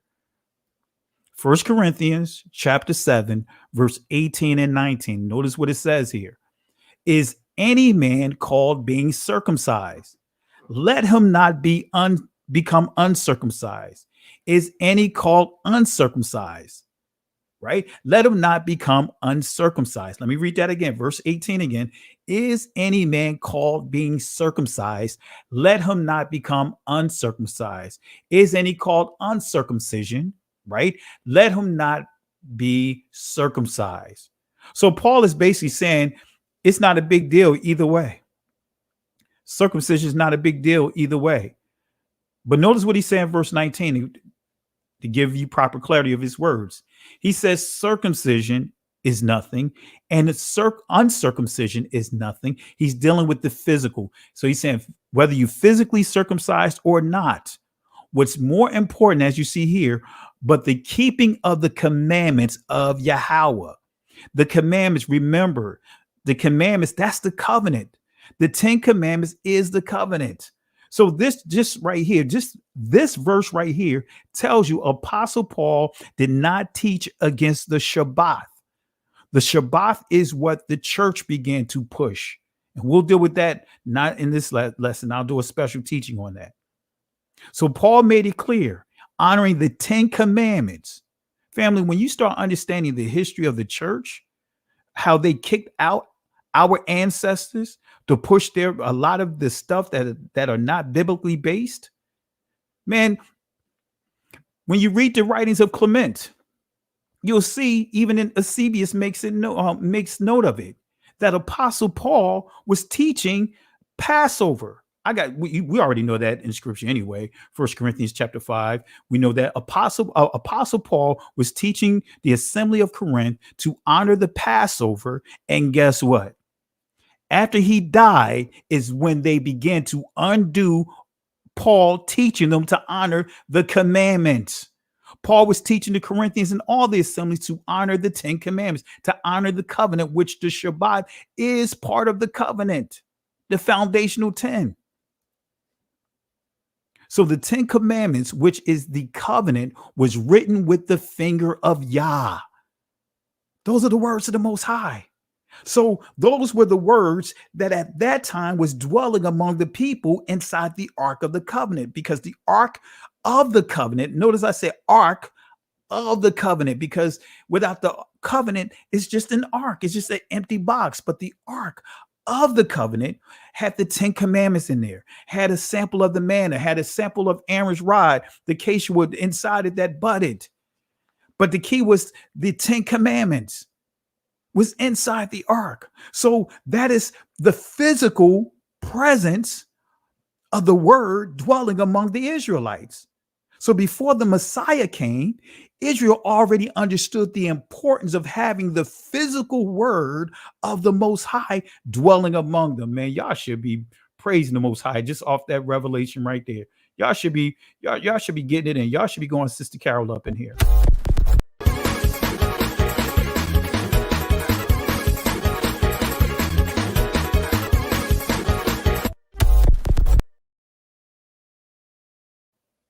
See, family, Israel already understood the importance of having the physical presence of the Most High, the representation of his word to dwell among us. So when we get to John 1:1, it tells us, that in the beginning was the word, and the word was the Most High, and the word was with the Most High. Right. But it also goes on to tell us that the word became flesh to do what? Dwell among us. The word became flesh to dwell among us. The Ark of the Covenant, the 10 commandments, They were written on the tablets placed inside the ark to represent the presence of the word of the Most High being physically among us. Anyway, Exodus chapter 31, verse 18. And he gave it to Moses when he had made an end of communing with him upon Mount Sinai, 2 tables of testimony, tables of stone written with the finger of Elohim. Come on, family. How can you get away from this? How can anyone disregard the actual writings of the Most High? The 10 Commandments is the actual writings, handwritten instructions, commandments, charge that he gave Israel. So Paul didn't teach against that. And guess what? The renewing of the covenant still going to have those same 10 on it. That's why they can't tell you what's written on the renewed covenant, or if they want to just use the modern lingo or jargon by saying new covenant, they can't tell you. That's why they got to generalize it. Oh, love God and love each other. That's what Christ said. He gave 2 new commandments. No, he didn't. Those are not new. Anyway, Deuteronomy chapter 16, verse 17. Notice what it says here. And it says, ye shall not tempt Nasa, right? That's why you guys probably heard me in the lesson that I gave at the conference, the Remnant conference down in Georgia a few months back, when I said Nasa, we have a problem. Why? Because these people are testing, right? They are tempted the Most High with these lies about our identity. Ye shall not tempt Nasa, Yahweh, your Elohim, as ye tempted Nasa, him in Massa. Ye shall diligently keep the commandments of Yahweh, your Elohim, and his testimonies and his statutes, his laws, in other words, instructions, which he commanded thee. So this is telling us that these commandments don't belong to Moses. The Most High used Moses as a vessel to give it to the people, just like he used Abraham to give the covenant, to teach it and stress it among his house. These commandments don't belong to Moses. They don't belong to Moses. Let me say that again. The commandments do not belong to Moses. They belong to Yah. What? One more time. The commandments do not belong to Moses. They belong to Yah. What? And notice what it says. Ye shall diligently keep the commandments of Yahweh, your Elohim. Right? Let me read it in slow motion, family. Let me read it in slow mo. Ye shall diligently keep the commandments of Yahweh, your Elohim. For the people in the back.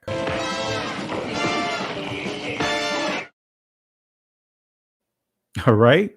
It's pretty simple, family. We can't get away from it. We cannot get away from it. But it's these witches, these warlocks that have seduced and deceived the people. Now let's go to Matthew chapter 6, verse 1 through 4. We can lay down a final hammer on this so we could transition over to the tithe. Right? Notice this here. Take heed that ye do not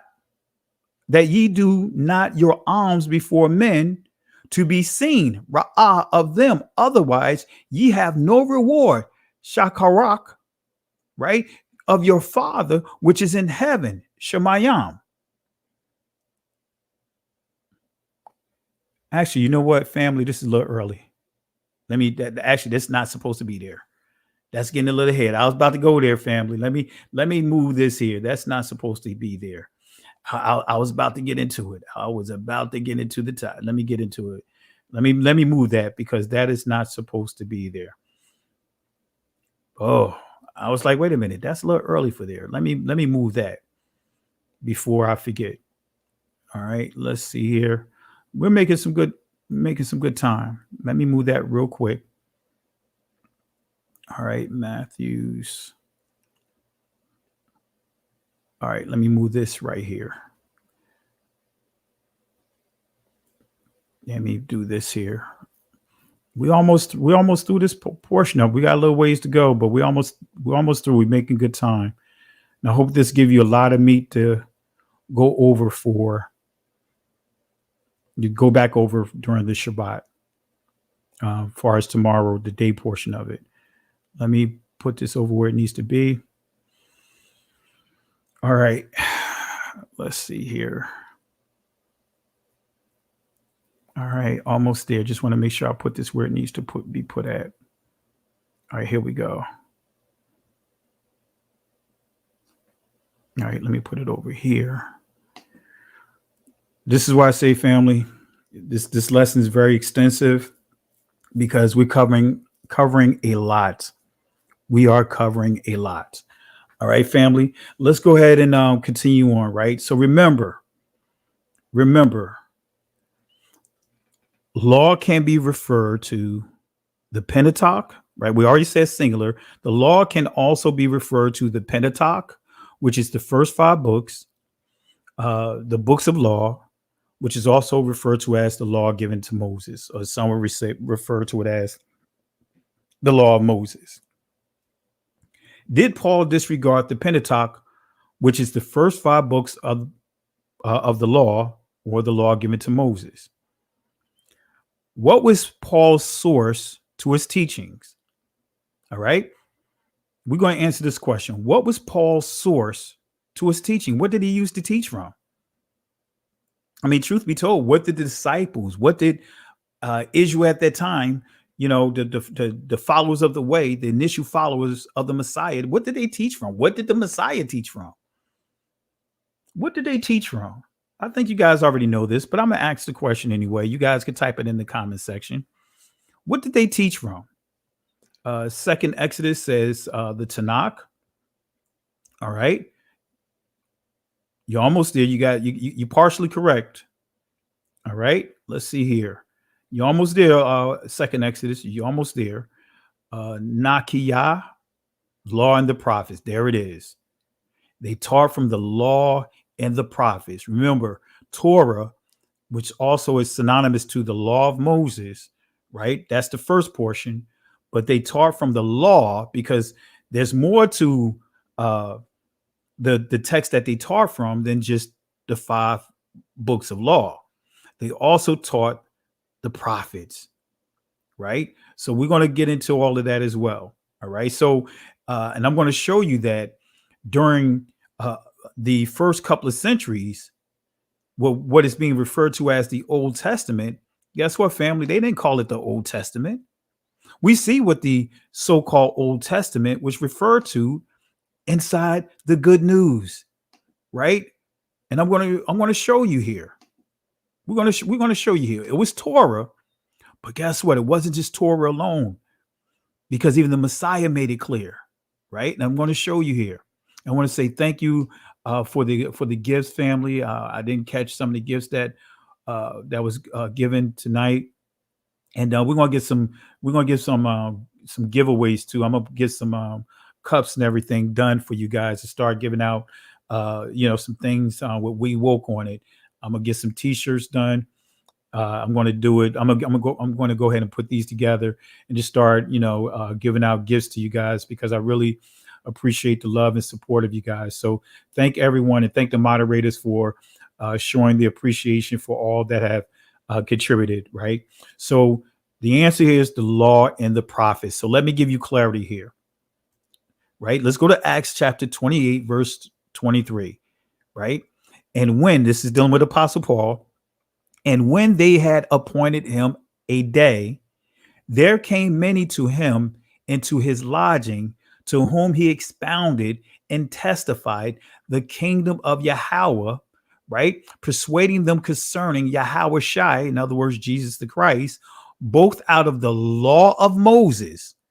Notice what it says, the law of Moses, and out of the prophets, from morning till evening. So we see Apostle Paul is teaching out of Torah and the prophets. You can't get away from this, family. And see, many so-called theologians in the church, they don't understand this.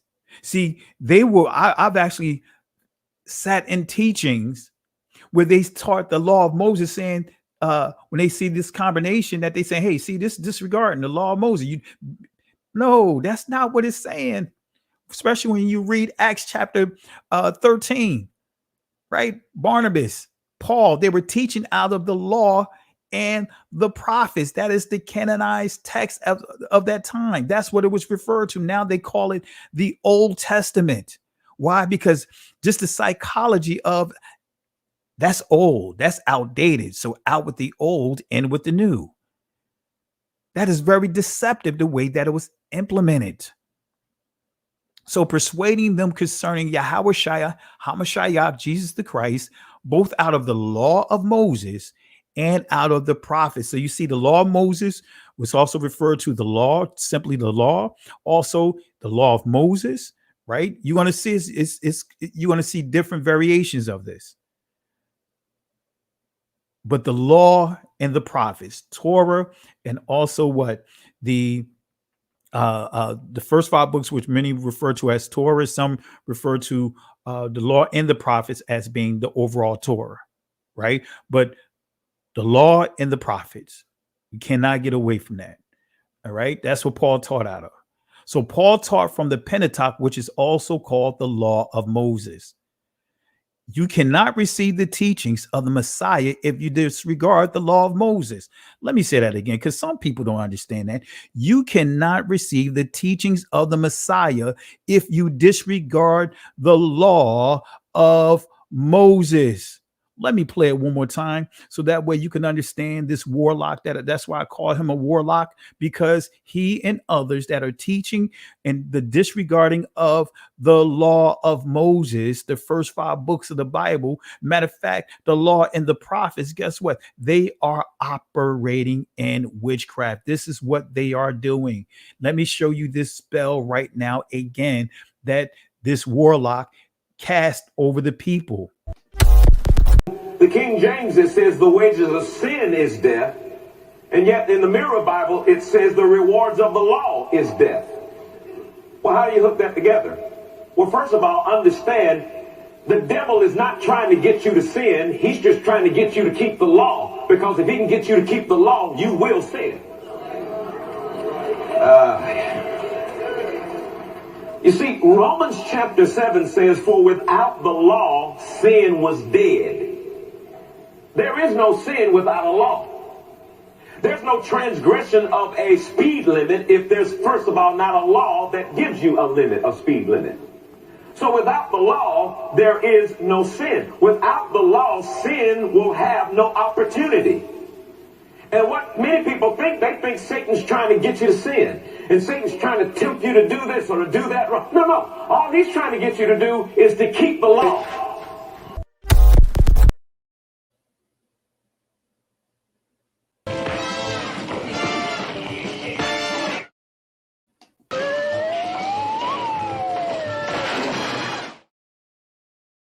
See, family, anyone that's teaching this junk doctrine here, they are witches and warlocks, because iniquity, anomia, right? Anomia, that's the Greek word. It means to bend and twist the law. That's what it means. See, the church is in they're in a pickle right now, because you have this warlock don't even realize he's just making it easier. He's forcing them to have a discussion. See, the Most High he's still going to be glorified.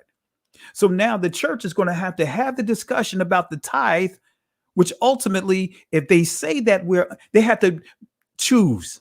If you say that we're not under the law of Moses, not to acknowledge the law of Moses, not to honor the prophets, not to deal with the Tanakh, then you cannot teach tithing.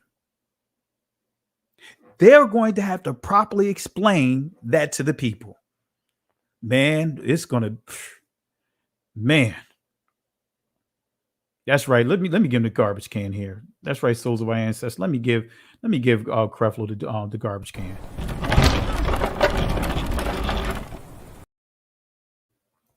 See, family, these pastors, these bishops, they're not going to have us at the table with this discussion. They're going to basically try to tap dance around this discussion.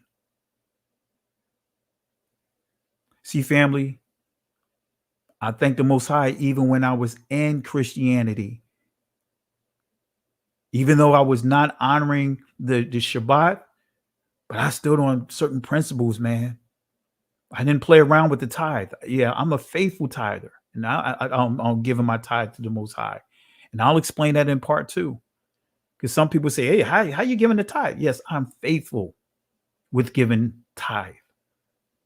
10% to the Most High. And the same amount that I give to the Most High, I put into savings. And I put additional 5% aside for miscellaneous, right? If I need to help anyone, any additional things to help people or whatever the case may be. And then guess what? I put the 75% is what my family live off of. But the miscellaneous, it could go a number of different ways. But the tithe, guess what? It goes right into the ministry and we help the people. You will never hear in our ministry having all kinds of feast days and people have to come and pay. Anyone that came to our ministry will tell you we don't charge for anything, even when we was still dealing with Christianity and we used to have the church anniversaries. We never charged the people a dime. We didn't believe in coming up with all kinds of books, trying to raise money and having teams and all. We didn't do all of that stuff. That's why it wasn't hard for us to transition out of Christianity, because we got rid of the church anniversary when we was like, hey, man, we got honor the Feast of Dedication. Thanking the Most High for having a place of worship. See, it wasn't hard for us to come out of that delusion, family. It wasn't hard for us. So, man. Anyway, let's go ahead and continue. Let's continue, family. I know I'm giving you a lot of information. You cannot receive the teachings of the Messiah if you disregard the law of Moses. And that's a fact. Let me go to Luke chapter 16, verse 29 through 31. This is going to hit these bishops hard. This is going to hit these warlocks and witches hard, because you cannot say you hear from the Messiah if you disregard the first 5 books of the Bible. You cannot say you hear from the Most High if you disregard the prophets, the law and the prophets. Now, this is dealing with Lazarus. Y'all know the story of Lazarus, right? You know, the people that treated him mean, guess what? The man that treated him mean, he was like, man, can you allow me to go back and tell my brothers about this situation? Tell them, hey, you know, man, y'all don't want to come down in this hell, man. He said, nah. It says, Abraham saith unto him, they, the rich man's brother, his brothers, 5 brothers, says they have Moses and the prophets. Guess what? They have Moses and the prophets. Let them hear them. And he said, nay, Father Abraham, but if one went unto them from the dead, they will repent. But notice this here. And he said it to them, if they hear not Moses and the prophets, neither will they be persuaded through the one rose from the dead. This is a typo, should be through, right? So it's saying, hey, if they didn't listen to the law and the prophets, if they didn't want to hear the words of Moses, come on, family, they're not going to listen to the Most High. They're not going to listen to his son. All this stuff that they think that they're teaching against the law, which is the words that the Most High gave to Moses to give to the people, which is the Most High's words, if they don't want to hear what Moses have to say through the Most High have to say through his prophet Moses, guess what? They can't even they can't hear from the words of Christ, the Messiah. But I'm not going to stop there. The rich man's brother, have Moses and the prophets. What is the phrase Moses and the prophets? Oh, we're going to get to the other portion. What is the phrase Moses and the prophets? That phrase, the law and the prophets, or the law of Moses, or Moses and the prophets, is what the canonized scrolls were called. Right? Did the early so-called church fathers disregard the law of Moses and the prophets? Let me show you something, family. We're gonna beat the brakes off of these guys tonight. We're gonna beat the brakes off of these witches and warlocks tonight, because we're gonna use some of their own church fathers that they refer to their own church fathers, their pillars. We're gonna deal with them. I'm gonna show you that they did not disregard the law of Moses and the prophets. Let me show you something. This is coming from Eusebius of Caesarea, Ecclesiastical History, book 4, chapter 22. Let's see what he says here about the law and the prophets. Notice what it says here, right? It says here, his words are as follows. And the church, I'm just dealing with paragraph 2, and the church of Corinth continued in the true faith until Primus was bishop of Corinth. Notice what it says, they were true, right? They said they continued in the true faith until Primus was bishop of Corinth. I conversed with them on my way to Rome and abode with the Corinthians many days, during which we were mutually refreshed in the true doctrine. And when I had come to Rome, I remained there until Ancetus, whose deacon was Eleutherius, and Ancetus was succeeded by Soter, and he was Eleutherius, in every succession in every city that was held, which is preached by the law, the prophets, and the Lord. Well, wait a minute. Notice what they say here. In every succession, every time they came together, in every city, they taught from the law and the prophets. Oh man, let me say it one more time, family. Matter of fact, this right here, this is a knockout blow right here to these witches and warlocks that is teaching against the law and the prophets. It's over! It's over! It's over! It's over! It's over! It's over! It's over! Come on, family. This is one of the church fathers. In every succession and in every city, every time they came together and had their sessions, in every city, right, that hosted them, they preached by the law and the prophets and the Lord, the testimonies of the Messiah. Come on, family. In every succession and every city that is held, which is preached by the law and the prophets and the testimonies of the Messiah. So let's go to chapter 6, same source. Let's see what they say here. Right? Now, this is great right here. Now we're going to show you that the law and the prophets is what they refer to, the canonization of the text, the canonized text at that time. Here we go. Notice what this says, family. Melito to his brother Onesimus, I'm messing his name up now. Excuse me if I mess up his name, but Onesimus, excuse me. Y'all get it. Y'all know what it means. One Simeus or Onesimus. I ain't gonna butcher it. Y'all get it. I'm just gonna say one, right? I can't get his name tonight. I don't know why I'm fumbling over his name, but Melito and his brother Onesimus, that's how you pronounce it. That's not Onesimus. Anyway, Melito and his brother, I'm just gonna call him O. Greetings. since you have often in your zeal for the word expressed a wish to have extracts from the law and the prophets concerning the Savior. Notice what this says here, right? This says Melito in the circumstances which he records. So now right here it says, since you have often in your zeal for the word expressed a wish to have extracts made from the law and the prophets concerning the Savior, right? Notice what it says here, and concerning our entire faith.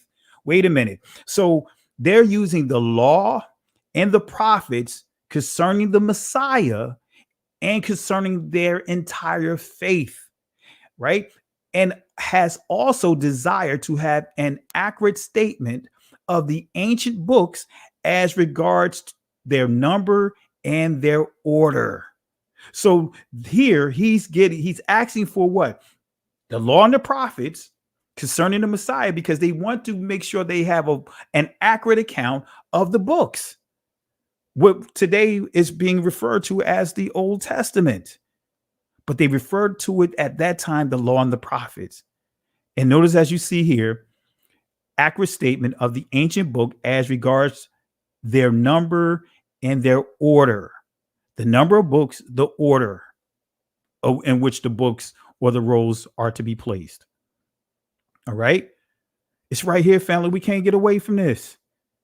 Now, let me show you a little nugget here coming from the New World Encyclopedia. I have other sources, but I want to just give you another nugget here, so you understand the mindset of the early Christians when we get to like the 2nd century, the early church, so to speak, because they, anyway, I ain't getting into all of that. But notice what it says here. The term New Testament came into use in the 2nd century during a controversy among Christians over whether or not the Hebrew Bible should be included with the Christian writings as sacred scripture. Wait a minute. Notice what it says here again, family. Y'all better pay attention to this. Pay attention to this, family. The term New Testament came into use in the 2nd century. So we're talking about around 220 to 230, 250 AD. During the time of the Messiah, during the time of Paul, they weren't using the term New Testament, as I just pointed out. They were using the law and the prophets, and they also used the testimonies of the disciples to teach about the Messiah.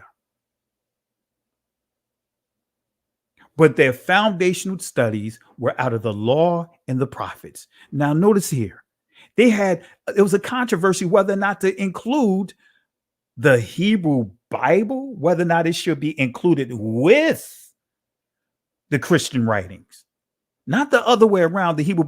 Should the Hebrew Bible include the Christian writings? When they say Christian writings, they talk about some of these apostolic teachers at the time, these apostles that came after the disciples. This is what they were talking about. But notice what it says here. Let me read it one more time. The term New Testament came into use in the 2nd century during a controversy among Christians over whether or not the Hebrew Bible should be included with, not being the main, but being, secondary, being included with the Christians' writings as sacred scripture.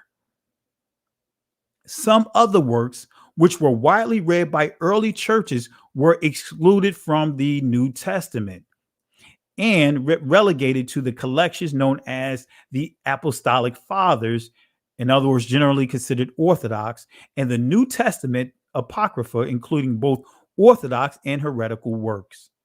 So they had a big discussion on whether or not should they even include what they call the Old Testament now with the testimonies of the disciples, the letters of Paul. Family, this should be an eye opener right here. They wanted to disregard the law and the prophets. They wanted to disregard that.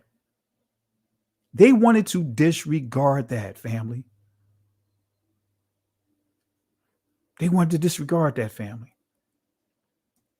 So the Messiah is clear about not disregarding the law of Moses. Let's see what the Messiah say about disregarding the law of Moses, disregarding the first 5 books, that the Pentateuch, the books of law. Let's see what the Most High, his son, says about that.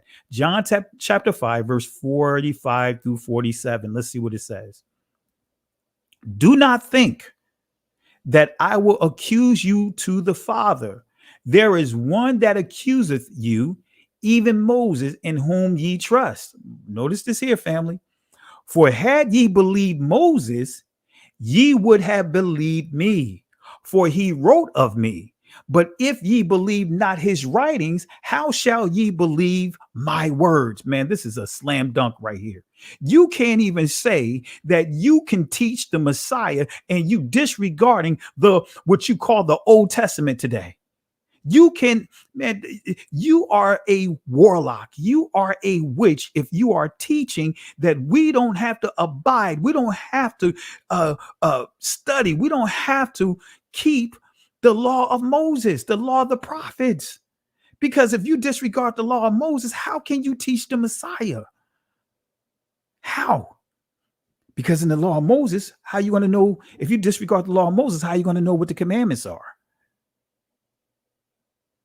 How are you going to actually know the words of the Messiah? How are you going to know Matthew chapter 4 and Luke chapter 4 when the Messiah was tempted by Hasatan when he said, man shall live by bread alone, shall not live by bread alone, but by every word that proceed out of the mouth of Yah, so a man live.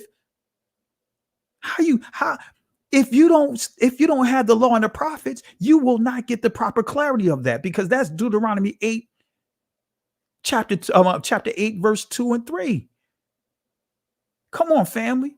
If you don't want to hear what Moses have to say, if you disregarding the words that the Most High gave to Moses, you can't even understand circumcision. You can't even understand Paul's argument with the circumcision if you disregard the first 5 books of the Bible, because Paul was not the one that was championing a circumcised heart first.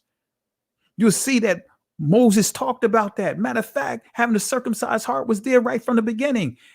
Anyway, come on, family. The Messiah is clear about not disregarding the law and the prophets. He's clear about that. So, family, here's a key letter. We getting ready to get into our stretch run. We are getting ready to get into our stretch run, family. I know I'm giving you a lot of information. We are getting ready to get into our stretch run that's going to set us up for discussing the tithe. That's why I want to do this teaching, because if you don't understand this, what I'm teaching, you're not going to understand tithing. You're not. The law of tithing. You're not going to understand that. So if we don't get through this here, there's no need of talking about tithing. See, we as leaders, this is what we're supposed to be teaching. You cannot understand the law of tithing if you don't understand what a law is, what a statute is, what a precept is, and how they all tie into the commandments. You cannot understand covenant, let alone talk about tithing. That's why the Messiah said that there are weightier matters to deal with. Because he didn't do away with the tithe. So notice this on your screen. This is the Yod. This is the ancient Hebrew, right? Letter Yod, right? The 10th letter, right? The Yod. Yod or Yada, right? The Yod. And you notice here it means hand, arm, redemption. Numerical value 10. And notice you see here outstretched arms, right? This is important for you guys to note. Make a note of this right here, because we're going to circle back to this. I want to explain to you what the Messiah really meant in Matthew chapter 5. This is imperative. So remember, the 10th letter, Yod, whenever you see the number 10, for the most part, you're dealing with redemption, right? So whenever you see redemption, think of the number 10, vice versa. All right. So let's go to Ezekiel chapter 1, verse 3. And I'm going to show you that this letter is inside the scripture, because you'll see hand. right? Notice what it says here. The word of Yahweh came expressly unto Ezekiel the priest, the son of Buzi, in the land of Chaldeans by the river Kebar, and the hand Yad of Yahweh, right? Yad of Yahweh was upon him. All right.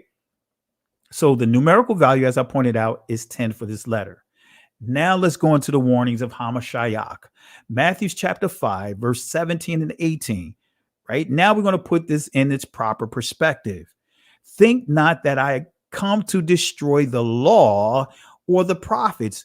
I am not come to destroy, but to fulfill. For verily I say unto you, till heaven and earth pass, one jot or one tittle shall in no wise pass from the law till all be fulfilled.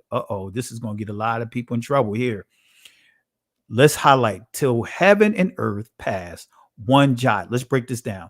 The Greek definition of jot, right? Right? The Greek definition of it, right? Notice what we see here. We see iota, right? It's equivalent to the 10th letter. So this is the 8th letter of the Greek alphabets, but this letter is equivalent to the 10th letter, which is the yod, right? And it says for a very small part of anything. So what does this mean? We're going to break it down. So the jot is transliterated. It's the transliteration of the 10th letter of the Hebrew aleph bayath, or alphabet. So jot, that's the transliteration of the 10th letter. So the 10th letter means hand, arm, as we covered. One jot or one tittle. Let's see the Greek definition of tittle. Notice what this says, right? Something horn-like. The apex of a Hebrew letter, right? Hold on to that note. Something horn-like. The apex of a Hebrew letter, right? Tittle, right? Again, means something horn-like. An example, the apex of a Hebrew letter. And as you see this, these look like horns. This yod looks like it has horns. The apex, right, of the Hebrew letter. It comes from the Greek word, right? Keras, which comes from ker, which means the hair of the head, a horn. Right? So let's bring this all together. Let me say this again. So it comes from the Greek word. Let me back it up so you understand where we at. Right? Keraya, right? Keraya comes from keras. That's what we're saying here. Something horn-like, the apex of a Hebrew letter, right? So tittle means something horn-like, the apex of a Hebrew letter. Comes from the Greek word keras, which comes from ker, which means the hair of the head, a horn. So Hamashiach gave a stern warning to those who have changed and continue to modify any of the Hebrew letters and also the words in the law of Moses. Guess what? Not just in the laws of Moses, he gave a stern warning to those who have changed and continue to modify any of the Hebrew letters and the words and the writings of the prophets. That's what the Messiah is saying. Don't you even touch a single word of any of these, any letter of any of these words. You start changing any one of these letters, you start rewriting what salvation is. And we see that the church, we see that the Catholic Church, we see that Christianity, they are guilty for changing salvation by getting us not to focus on the ancient Hebrew, that focus on the Greek. Because the Greek, even if we look at the Greek, they're written, their Hebrew expressions transliterated into the Greek. So the Messiah is saying, don't even change the hairs, don't even change the horns, because if you take off the horns off the very first letter, which is the aleph, guess what? Now the ox becomes defenseless. Family, we going in tonight. Now notice here, you see hair, you see horns. This is the demonstration of the tittle. So this is the original yod, right? Actually, this is not the original yod. I showed you the ancient yod. It looks like an arm. That's the pictograph. But this is where it became a letter, the alphabets, right? So look at how it looks. Hair or horn, hair and horns. It went from this to this. It went from being the yod to the yod. And this can make a number of different sounds, but the yod, only one sound, Yah, salvation. Once you start changing this letter and made it generic, because the Greeks is the ones that interpolated the language to making this letter, because they had no use for this letter in their language. So they made it into what is called a vowel letter. That's why it makes all kinds of sounds today in the so-called Hebrew language, which they call it modern Hebrew, which is really titled the Israeli language. So the yod has been stripped of its horns and its hairs. So in modern Hebrew or the Israeli language, the yod has been reduced to yod and do not have one specific pronunciation. So how important is the outstretched arms of the Most High? Let me show you. These are the outstretched arms. That's the original letter. This is the pictograph, outstretched arms, right? Exodus chapter 6, verse 6. Notice what it says here. Notice what it says here. Wherefore say unto the children of Israel. He's telling Moses, say unto the children of Israel, I am Yahweh. I will bring you out from under the burdens of the Egyptians, and I will rid you out of their bondage, and I will redeem you. Gala or Ga'ala, right? Gala or Ga'al, but really it's pronounced in the ancient Ga'ala, which similar to Gullah, right? The Gullah people, right? Our people. Gala, redeem. I will redeem you with a stretched out arms, nata, arms, zarawai, with great judgment. So when you start changing these letters, guess what? You start changing in our understanding of what redemption is. And we see the playbook right in front of us. Not one jot or one tittle shall in no wise pass from the law. So strip the horns, right? Strip the horns. Now, Gok will strip the defense of the ox. Strip the horns will allow that person, the person that's changing and stripping these letters, that gives them the opportunity to redefine what redemption is. And we see that happening right now in our face. Change the yod from this to this. Now they took it a step further. They redefine what redemption is. Right? Matthew chapter 5. Let's do a deeper dive, family.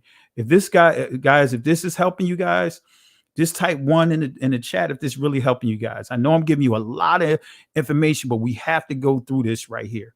And I got a full lesson on the covenant, and the covenant is far more in depth than what I'm doing here. But this is why I had to do it into 2 parts. And I hope this is blessing you, give you enough to go back over when we come again. All right, so let's go and do a deep dive, family. Let's go into the deep water. Let's knock down this warlock that's in the backdrop and other warlocks and witches that's teaching this word, right? Matthew chapter 5, verse 17. Let's go back here. Think not that I am come to destroy the law or the prophets, right? Destroy the law. Maka ha tha wara, or the prophets, nabaya or nabya, right? I am not come to destroy Makah, but to fulfill Mala'ah. Let me read it again. Think not that I am come to destroy the law or the prophets. I am not come to destroy, but to fulfill. But see, in the church, they teach as if destroy and fulfill is synonymous to each other, because they say we don't have to abide by the law anymore. Guess what? You say that you don't have to listen to Moses. Guess what? That means you can't even listen to the Messiah. You can't understand the Messiah if you don't listen to Moses. So think not I come to destroy the law. In other words, the law, the words of Moses, the first 5 books. Don't think not that I come to destroy Torah or the prophets. I am not come to destroy, but to fulfill. So let's look at the etymology dictionary definition of destroy. This is what it says.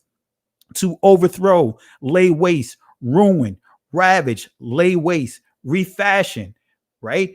Tear down, demolish, unbuild, kill, slay, to pull down, demolish, put to an end. So again, think not that I come to overthrow, lay waste, ruin, ravage, refashion, tear down, demolish, unbuild, to kill, slay, to pull down, to put an end to.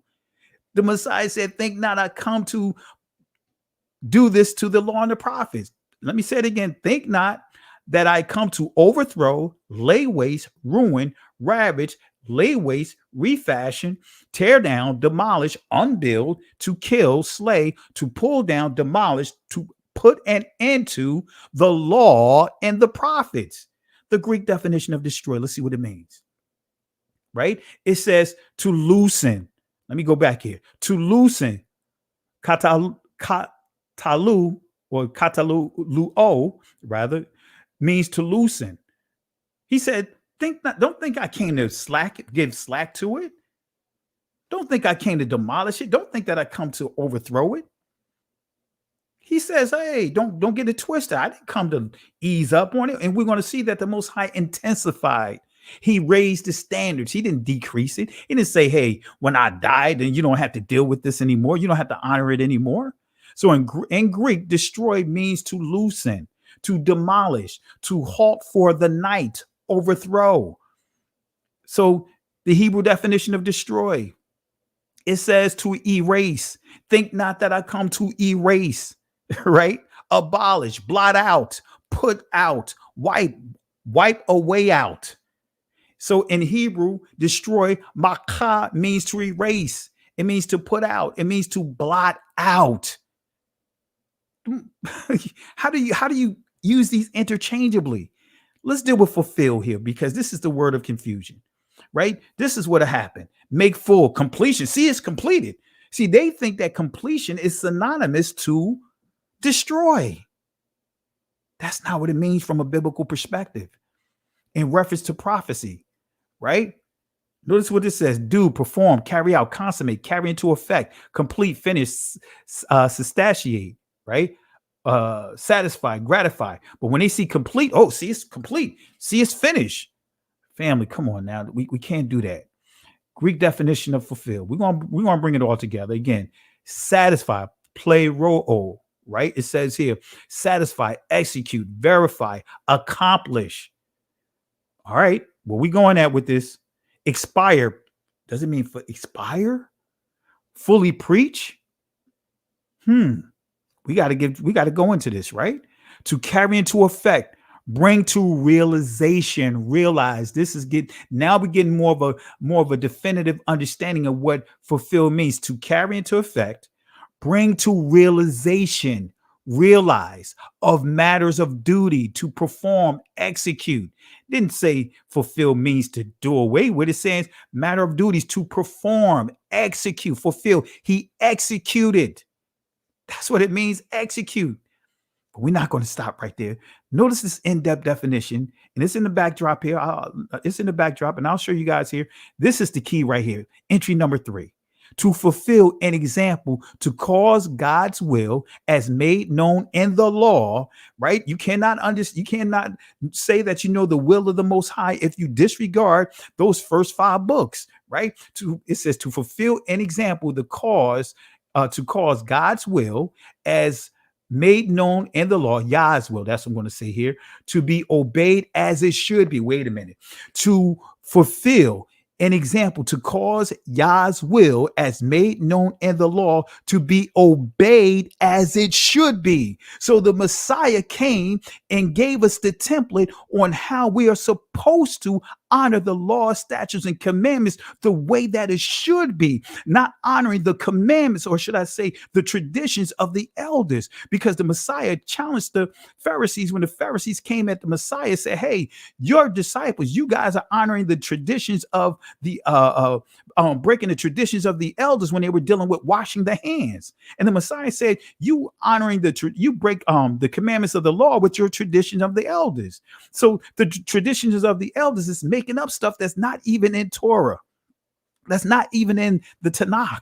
And come on, we got a lot of brothers and sisters that are making up stuff that's not inside the scriptures. So again, when we see the word fulfill, the proper context is to fulfill an example, to cause Yah's will as made known in the law to be obeyed as it should be. So the Messiah did not say he came to destroy. He said he came to fulfill. In other words, to give us the understanding of carrying out the Most High's will and how we're supposed to obey his will, obey his laws, statutes, and commandments the way it's supposed to be, not by way of the traditions of the elders. Because remember, the traditions of the elders said that they had to wash their hands a certain way. Now, I'm not saying you don't wash your hands before you eat, but guess what? The law of washing the hands was given to the priests. They were supposed to wash their hands and their feet. That's the law. That's where the law is. So the Pharisees was pushing traditions of the elders, making it more important than the commandments of the Most High. That's scripture. He gave the template. Why? Because the Levitical priests, they failed so many times, giving us the true template on how to carry out the law. King David, the royal seed, they did not give a good template of how to carry out the commandments of the Most High the way that they are supposed to be. Solomon, one of the smartest men that's noted inside the scriptures, he failed. He died not in the way of his father. Come on, family. It's too easy right here. This is why they don't want us at the table. Now let's go to the etymology dictionary definition of complete. And family, you have to put things in this proper context, right? So when we see here complete, guess what? Having no deficiency. Having no deficiency. So the Most High, through his son, Yahushua, proved that the law and the prophets, the word of the Most High, have no deficiency, perfect and kind or quality to fill up. He's filling his disciples up in Matthew chapter 5. He's filling them up when he got down to here. He's filling these guys up, right? Transfer. Notice what it says. Finish. In other words, a task. To fill. That's the key, to fill. But let's go back here. Have no deficiencies. There's no deficiencies in honoring the law, statutes, and commandments. See, if you're teaching that we're not supposed to honor the word in terms of the laws of Moses, the first 5 books of Moses, if you're saying we don't have to honor those things, guess what? You're teaching another Messiah, because the Messiah came in the volume of the book. All the word is him. You take any word away, guess what? You're teaching another Messiah. Man, we rolling, family. We are rolling here. Think not that I come to destroy. Let's deal with this word not real quick. Not. The Greek word may. Notice what it says here. A primary participle of qualified negation, an absolute denial, implying a negative answer. Here's the kicker. Instead of God forbid, I like to say Yah forbid. God forbid. Yah forbid. Neither, never. No, none, nor, can, cannot. Not, cannot, nothing, right? Oh man, he going in here. That not, untaken, without. So let's put it in this proper perspective. Hamashiach is saying, Yah forbid that I am come to destroy the law and the prophet. Yah forbid. Let's see some other usages of Yah forbid. Romans chapter 3, verse 3 and 4. For what if some did not believe? Shall their unbelief make the faith of the Most High without effect? Guess what Paul says? Yah forbid. Yea, let Yah be true, but every man a liar, as it is written. Where is it written? In the law and the prophets. Come on, family. Romans chapter 6, verse 1 and 2. What shall we say then? Shall we continue in sin that grace may abound? Right? Notice here, Yah forbid. How shall we that are dead to sin live any longer therein? Romans chapter 6, verse 14 and 15. For sin shall not have dominion over you, for ye are not under the law, but under grace. The law. What law is this referring to? The law of circumcision. Remember, we talked about this. What shall we say? What shall we say then? Shall we sin because we are not under the law of circumcision, but under grace? Yah forbid. Remember, the law of circumcision was Paul's primary argument. In Matthew chapter 5, the Messiah continued to quote commandments from the covenant and the laws from the law of Moses. Key prophecy, Jeremiah 31, verse 33. We wrapping this up, family. Let's go there. But this shall be the covenant that I will make with the house of Israel after those days, says Yahweh, not the church, not Catholicism, not Christianity, but the house of Israel. After those days, saith Yahweh, I will put my law, in other words, I will put my instructions, in how to carry out his charge, his commandments. Notice what it says. Law, remember, it's law, statutes, instructions, and their inward parts, and write it in their hearts, and will be their Elohim, and they shall be my people. So let's get a demonstration of this. Matthew chapter 5, verse 19 and 20. See, the Messiah is reiterating to his disciples, right, that they're going to have the law, statutes, and commandments, these instructions placed in their heart. Here we go. Whosoever shall break one of the least commandments and shall teach men, so shall he be called the least in the kingdom of heaven. But whosoever shall do and teach them, the same shall be called great in the kingdom of heaven. So you have some Christians, right, that try to say, hey, you know what? We don't have to honor the Shabbat. If we don't honor the Shabbat, only worst case scenario, guess what? We just will be called the least in the kingdom, but we will still be in the kingdom. Family, that's not correct. That's tempting the Most High, right? We're not supposed to be tempting the Most High. We're not supposed to be testing the Most High. That is a law. Oh, yeah, that's right. The church disregard the works, the laws of Moses, the words that was given to the Most High, from the Most High to his servant Moses, who the Most High said was the most humblest person on the face of the earth at that time. Whosoever shall break, let me show you here. Whosoever shall break one of the least of the commandments and shall teach men, so shall he be called the least in the kingdom. Family, what this is simply saying is they're going to have a bad reputation. They're going to have a bad reputation because right now we see that now these church leaders, guess what? They have a bad reputation right now. They are struggling right now. They don't know how to handle these things. Now they got a problem on their hand because they want to keep pushing the tithe, but they keep teaching that we don't have to follow the law of Moses. We don't have to follow the laws of the Most High that was given to Israel through Moses. So they got a problem here. That's what this scripture is really saying, is that guess what? If you are a leader and you breaking the least important of these commandments and you're a teacher, guess what? Your reputation is going to be tarnished. You want to have a bad reputation. But it didn't stop there. It said this, and he's dealing with his disciples. For I say unto you that except your righteousness shall exceed the righteousness of the scribes and Pharisees, ye shall in no case enter into the kingdom of heaven. Guess what, family? This shuts it down. So they had to exceed the righteousness of the scribes and the Pharisees, because the scribes and Pharisees, they were teaching the traditions of man.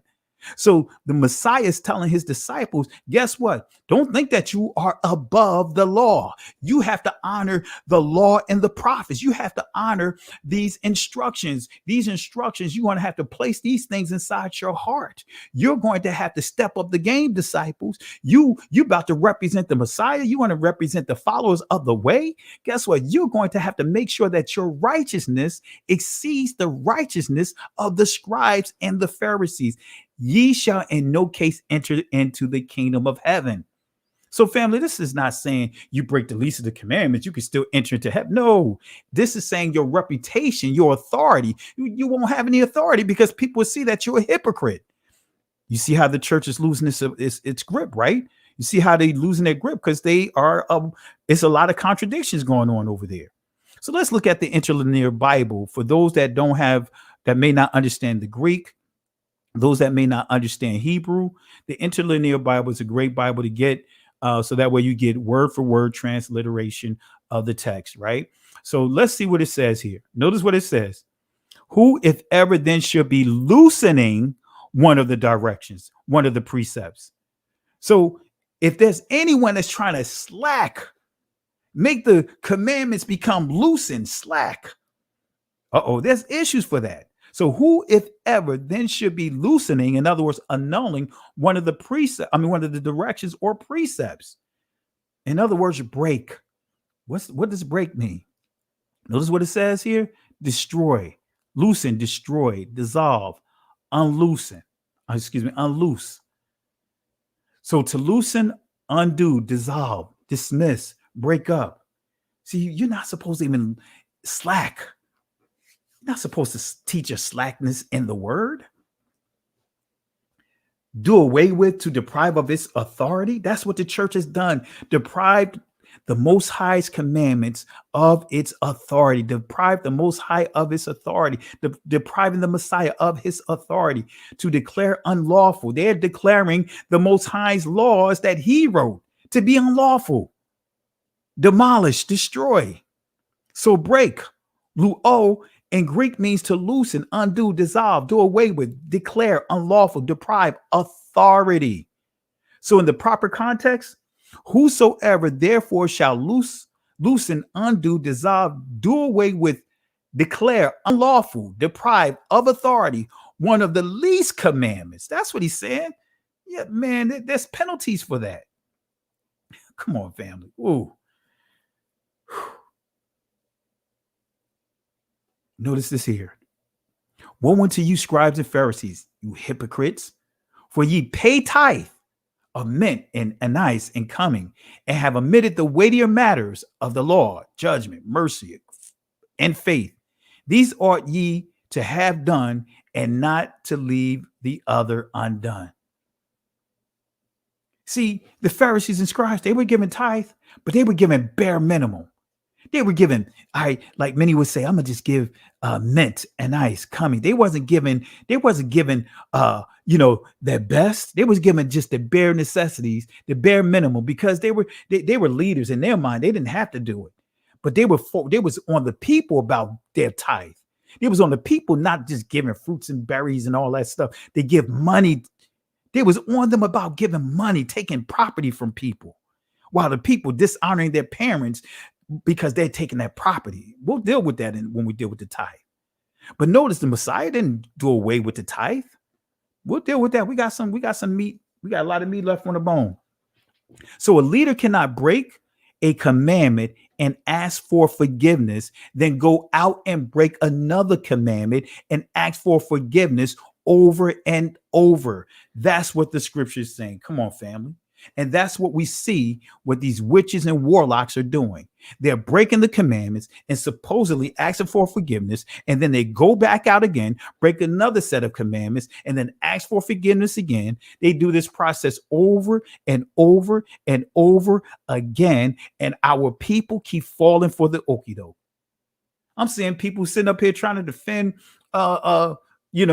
Creflo Dollar. Oh, let's pray for him. No, this man gave a deceptive hour and a half, deceptive teaching, starting off with disregarding the law and the prophets. And many are trying to champion him, trying to use him as a word of authority when it comes to the tithe. I could pick apart his entire message, which we already did without even having to get into it. So leaders cannot expect to think that expect the Most High to think that he or her is serious about his commandments if that person continuously break them. And he shall teach men so, he shall be called the least in the kingdom of heaven. Any person who continues to break the commandments, even the least, shall be called the least in the kingdom of heaven. And again, this is not saying you're going to go. This is just simply saying your reputation is going to be tarnished among the most highest people. Kingdom, dominion, reign, authority. So kingdom in Hebrew simply means reign, dominion, authority. All right. Let me fast forward here. We're almost done here. So family, I could go into this and I'll just give a couple of examples. Because when you get beyond the verses I highlighted, you'll see that the Messiah did not disregard the commandments. He did not disregard it. He actually stepped up the game. He made it a point to make sure his disciples understood this. He's teaching his disciples about the importance of having the commandments in their heart. So Hamashiach is placing Yah's laws, which are his instructions, which is his instructions of how to carry out his commandments in the heart of his disciples. So once we get past here, you don't see the church go past the law and the prophets. They don't go past that verse, because then they'll see that the Messiah didn't do away with the commandments. He stepped up the game. He stepped up the standards. I'll give you a couple of examples, and then we'll wrap up, and I'll give you a quick setup for the tithe, right? Teaching for tomorrow night. Matthew chapter 5, verse 21 and 22. Notice what it says here. Ye have heard that it was said by them of old time, thou shalt not kill. And whosoever shall kill shall be in danger of judgment. Let me read it again. Ye have heard that it was said by them of old time, thou shalt not kill. And whosoever shall kill shall be in danger of judgment. So where's the Messiah quoting from? He's quoting from the law, right? He's quoting from the law. You see this right here? He's not just making this up. He says, ye have heard that it was said by them of old time, ancient. These are written. These are the commandments. Thou shalt not kill. And whosoever shall kill, whosoever shall kill shall be in danger of judgment. Now, did Hamashiach do away with this commandment, or place the importance of these commandments being placed into the heart of his disciples? Let me ask you guys this question. Did the Messiah do away with this commandment, or place the commandment into the heart of his disciples? So if he did it, if he did away with the commandment, type 1. If he placed it in the heart of his disciples, type 2. All right. I'm going to ask that again. If you guys believe that the Messiah did away with this commandment, type 1. Or if he placed it inside the heart of his disciples, type 2.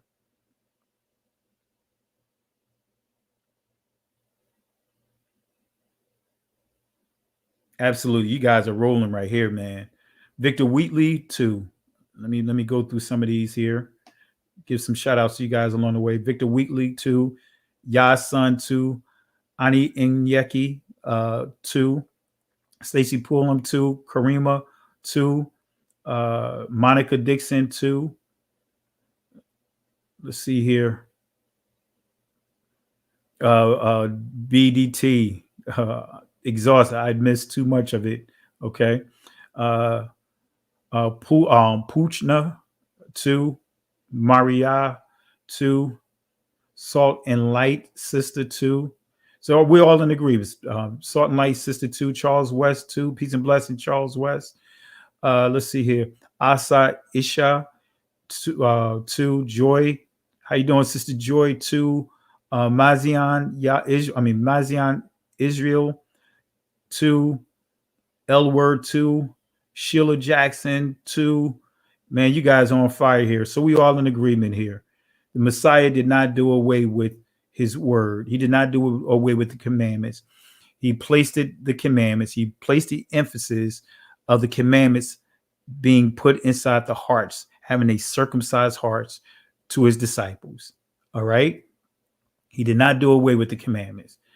Notice what he says here. But I say unto you, right now he's increasing. He didn't do away with the commandments. He's giving them clarity. Now he's making it a heart issue, not something that's just on pages sitting on the dashboard or sitting in that big giant white Bible sitting inside grandma's coffee table turned to the 23rd book of Psalms, page all yellow, none of the other books being flipped through. No, not being placed there as an ornament.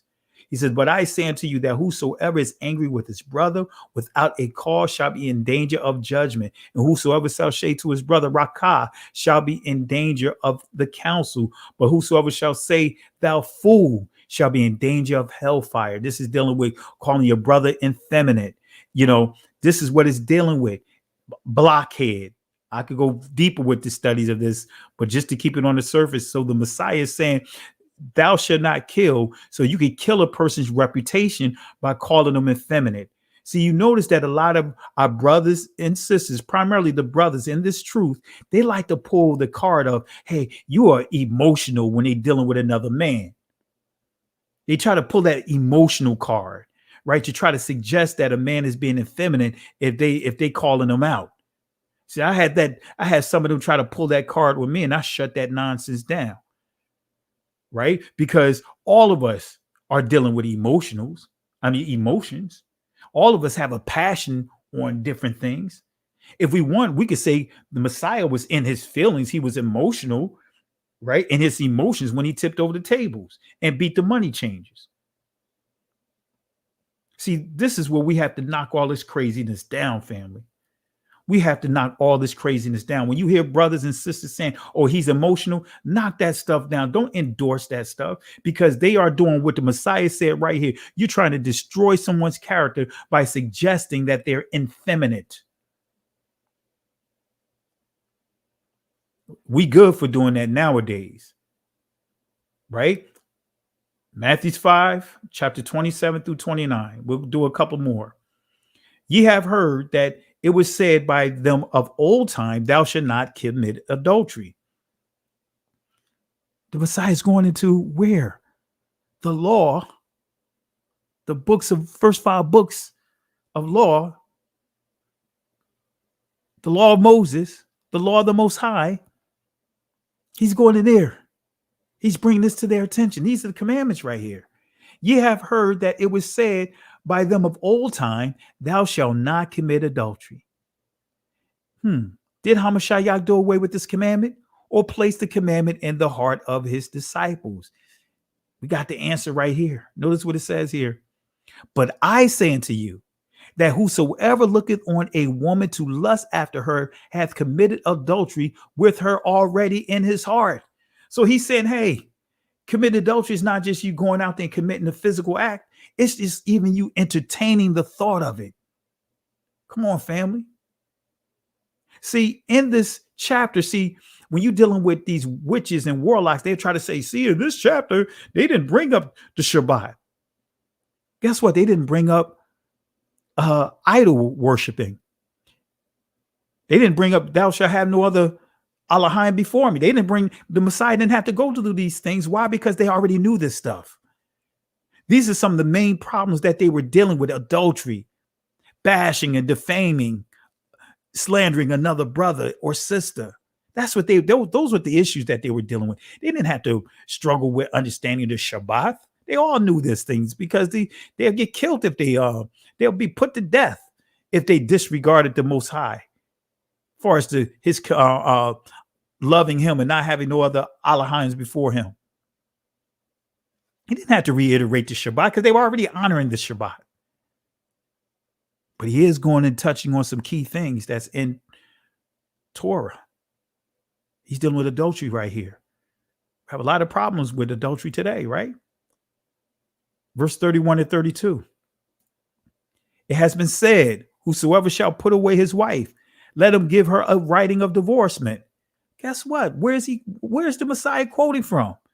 He's coming out of Deuteronomy 24:1. When a man hath taken a wife and married her, and it come to pass that she find no favor in his eyes, because he hath found some uncleanness in her, then let him write her a bill of divorcement. See, man, he's straightening a lot of things out. These are some basic things right here, some foundational things that Israel began to get away from. Honoring marriage. We see it today. Many are using this so-called polygamy movement to disregard their wife, committing all kinds of adultery, fornicating, not even doing marriage the right way, not going to the Father, circumventing the Father, leading away silly women into, preying on the women. Come on, family. We got a lot of problems among our people, man. There's a lot of predators out here. So did Hamashiach do away with this commandment, or place the commandments in the heart of his disciples? He put it in the heart of his disciples. Verse 32, but I say unto you that whosoever shall put away his wife, saving for the cause of fornication, causes her to commit adultery, and whosoever shall marry her, that is divorced until divorce committed adultery. So what it's saying here, hello, family, whatever's not everything that's lawful is expedient. For many of you guys that's out here to say, hey, you know what? I'm just going to divorce her or him for unreconcilable differences. We just can't get along. No, you can't break up because you just can't get along. Especially men, if you're the perpetrator, you're the one that caused your marriage to go kaput. Notice what it says here: whosoever shall put away his wife, saving for the cause of fornication. That if she went out and slept with someone, that's what it means here. She slept with someone, causes her to commit adultery, right? You, right, decided to annul your marriage, do away with your marriage, put aside your wife for no cause. Now you cause her to commit adultery. What is adultery? Having her go and enter into a covenant with another man. Whosoever shall marry her that is divorced committeth adultery. Because guess what? The husband didn't legally and properly divorce. They're not properly divorced. You can't just divorce for irreconcilable differences. In the Most High's eyes, you're still married.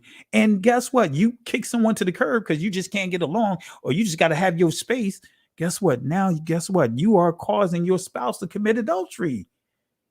I know this is hard right here. It's hard for people to understand this right here. So adultery, let me make sure you guys understand.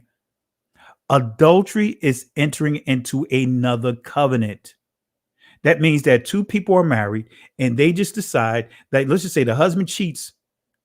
The husband or decide to put away his wife for whatever reason, outside of fornication, sleeping with someone. Now he divorces her, right? She goes and enter into another marriage. Guess what? She's actually committing adultery because that's not a proper grounds of divorce. That's what the Messiah is saying. You can't just divorce somebody like you see people being married and divorced 7 to 8 times in the church.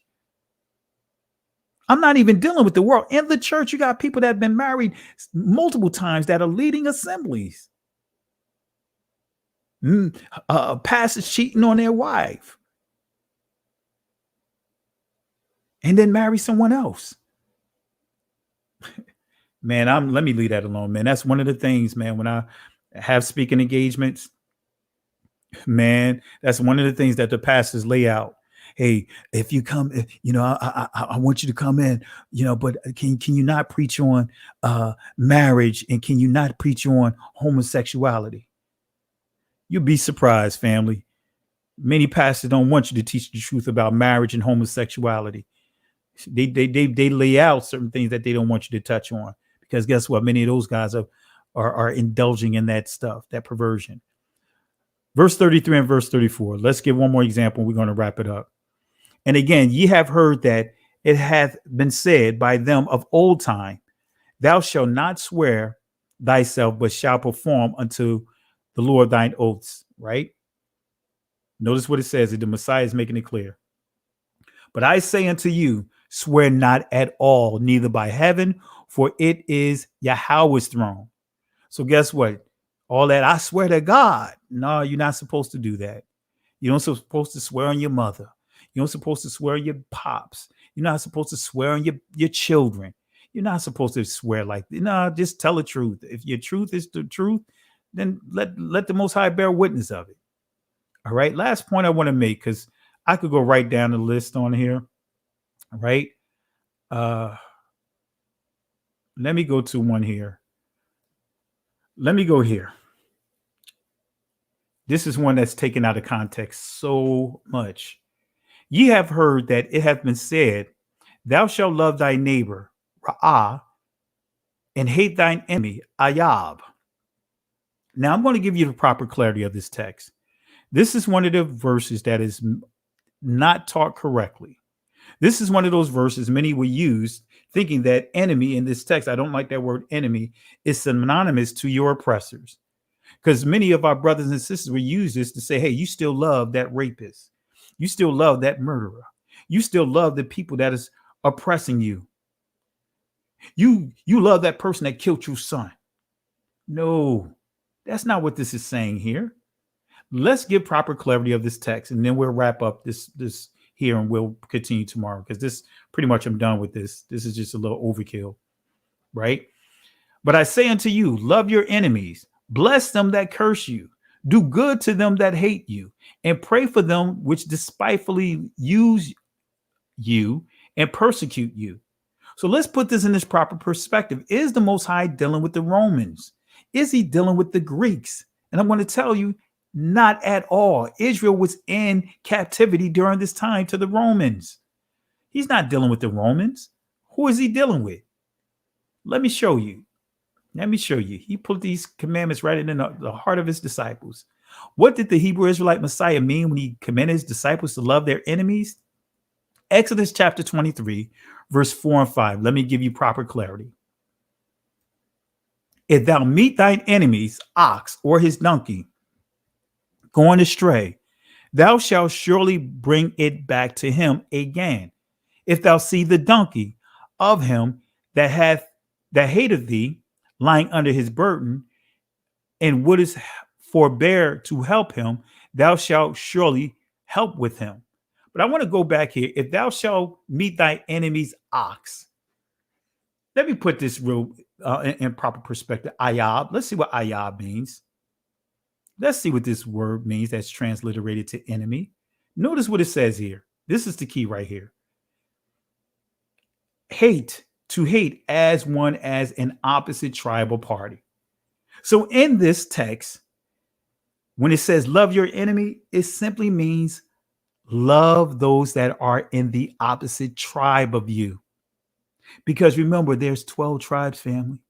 Your immediate neighbor is those that are in your tribe, right? I don't like to say enemy, but your ayab is those that are in the tribes that are opposite of yours. Those that may not be Judah, but may be Ephraim. Those that may be of Issachar, or maybe of some of the other tribes. I was thinking of Benjamin. Those that are in the opposite tribe of you. That's what it means there. It's saying to love those that are in the opposite tribe of you, because family, we know how to become groups.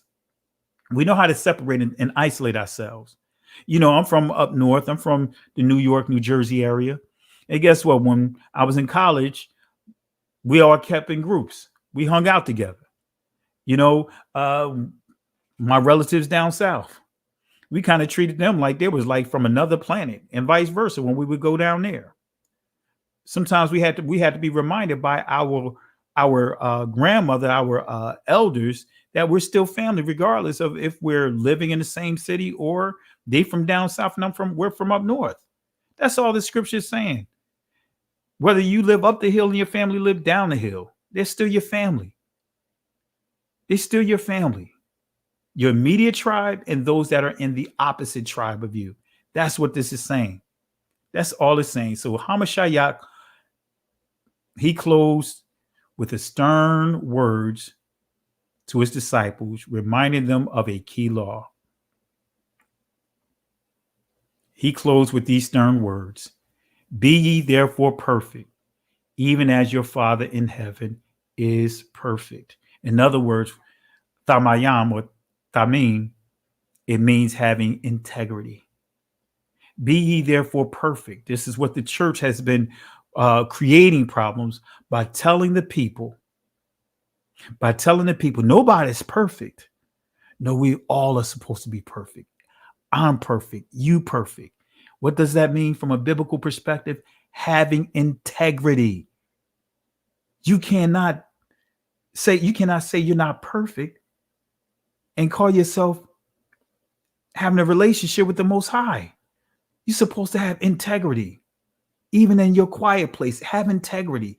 Be ye therefore perfect, even as your Father which is in heaven is perfect. Can you be faithful to your spouse when you're by yourself, or when you're away traveling to another state? Can you be faithful to your spouse? Can you be faithful to the things of the Most High when it seems like you're in a place that nobody else know who you are?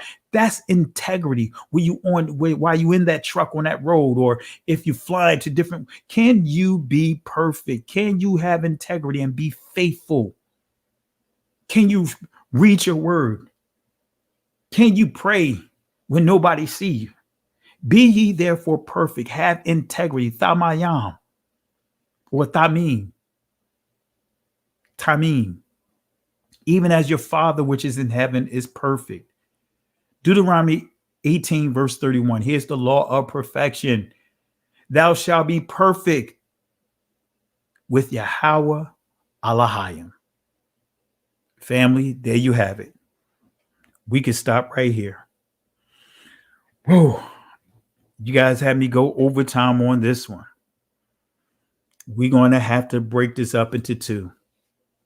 I was going to go into the tithe. We'll do that tomorrow night. I hope this helped you, family. I hope this gave you clarity on exactly what the Most High means. I hope you got proper clarity on what it means. Let me close this out. On the importance of honoring the law, statutes, and commandments. That is not an option, family. That the Most High did not do away with his commandments. He did not do away with the law and the prophets.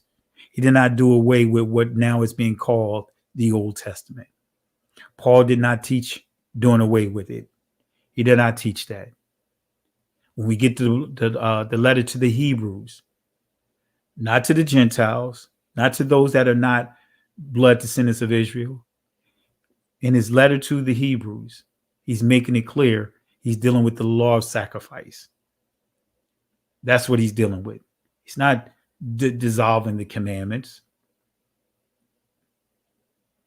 So I hope this helped you, family. And my apologies for those that have contributed because the way my screen is set up, I can't see your words. But I appreciate you guys for hanging out with me tonight. We covered a lot of information. We covered a lot. And I really appreciate you guys. And I hope this helps you. I hope this really provided answers to questions that you may have had, even how to connect the dots. And again, this is where we have to really get back to the basics. I know this is going to take time for you guys to go back over and just kind of on your leisure, break it up into sessions. We are going to do an extension on this when we deal with the covenant, because some of what I taught here comes from the lesson that I did on the covenant that goes into even more into depth of what we covered here. So the first portion of this lesson, I really want to knock down the "we not under the law" nonsense that we hear many in the church teach. Now they have to give an account for that now, because that lesson that they've been teaching is now coming up to bite them in the foot now. They have to give an answer to that. So tomorrow night, same time. Actually, we're going to schedule for 10:30. I didn't put it on the calendar yet, but tomorrow night at 10:30, we are going to deal with the tithe. We're going to now go in and see if Creflo was correct about the tithe. We're going to teach the proper clarity of the tithe. We're going to answer some questions. These are some of the, well, actually, I already went back to the beginning. So we'll answer those questions that many of you guys have. And family, this is not trying to tear anyone down within our community or those that truly don't know that may have been in error. This is not what this is about. This is addressing these warlocks like this guy Creflo. He's a warlock. I'm going to call it what it is. He is a warlock, and he's misleading the people. He's not going to give back any of that money that he stole, that he robbed the people of for his poorly teaching of tithe. Sitting in a multi-million-dollar house, right? While you got people within your assembly living in apartments, driving $200 and $300, $100,000 cars, while your people, you got many people in your ministry that are catching a bus, have to depend on public transportation, asking for a $65 million jet, while your people, can't even afford bus fare. And you want to just say, say you was wrong. No, you want to really show that you are remorseful. Give that money back. Give that money back. Give that money back. Give that money back. So with that being said, family, really appreciate you guys tonight. So let's give the garbage can to this warlock and the other warlocks that are out there that are fleecing the people, that are not teaching the tithe correctly. And we're going to get proper clarity tomorrow night. Let's give them the bucket.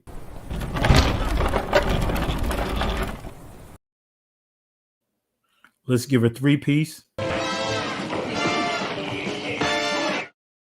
Couple of sides.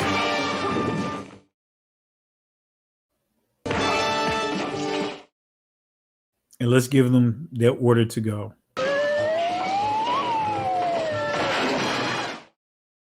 So in the words of Moses, through the Most High, in Exodus chapter 14, verse 13 and 14, the Most High instructed Moses to say this to Israel because they were contemplating on going back to Egypt, going back to their past.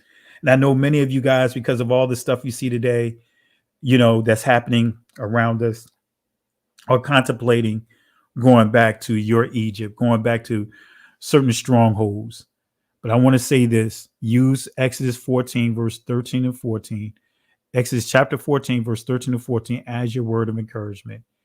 And it says, those words says, and Moses said to the people, fear ye not, stand still and see the salvation of Yahweh. These Egyptians that you see here today, you never have to deal with them ever again. Those strongholds, guess what? They never have power over you again. The Most High will fight for you. But here's the kicker, family. You have to hold your peace. And the Hebrew word in that text is charash, which means be quiet. Can't go back. Can't stay here. Keep moving forward. Shalom. Listen, Genesis chapter 11, verse 10 explains the genealogy of Shem. Shem was a black man in Africa. If you repeat this back, Genesis 14, verse 13, Abraham steps on the scene. Being a descendant of Shem, which is a fact, means Abraham too was Abraham, born in the city of a black man called Nimrod, grandson of Ham. Ham had 4 sons. One was named Canaan. Here, let me do some explaining. Abraham, Isaac was Jacob had 12 sons, for real, and these were the children of Israel. According to Genesis chapter 10, these were the children of Israel. According to Genesis chapter 10, these were the children of Israel.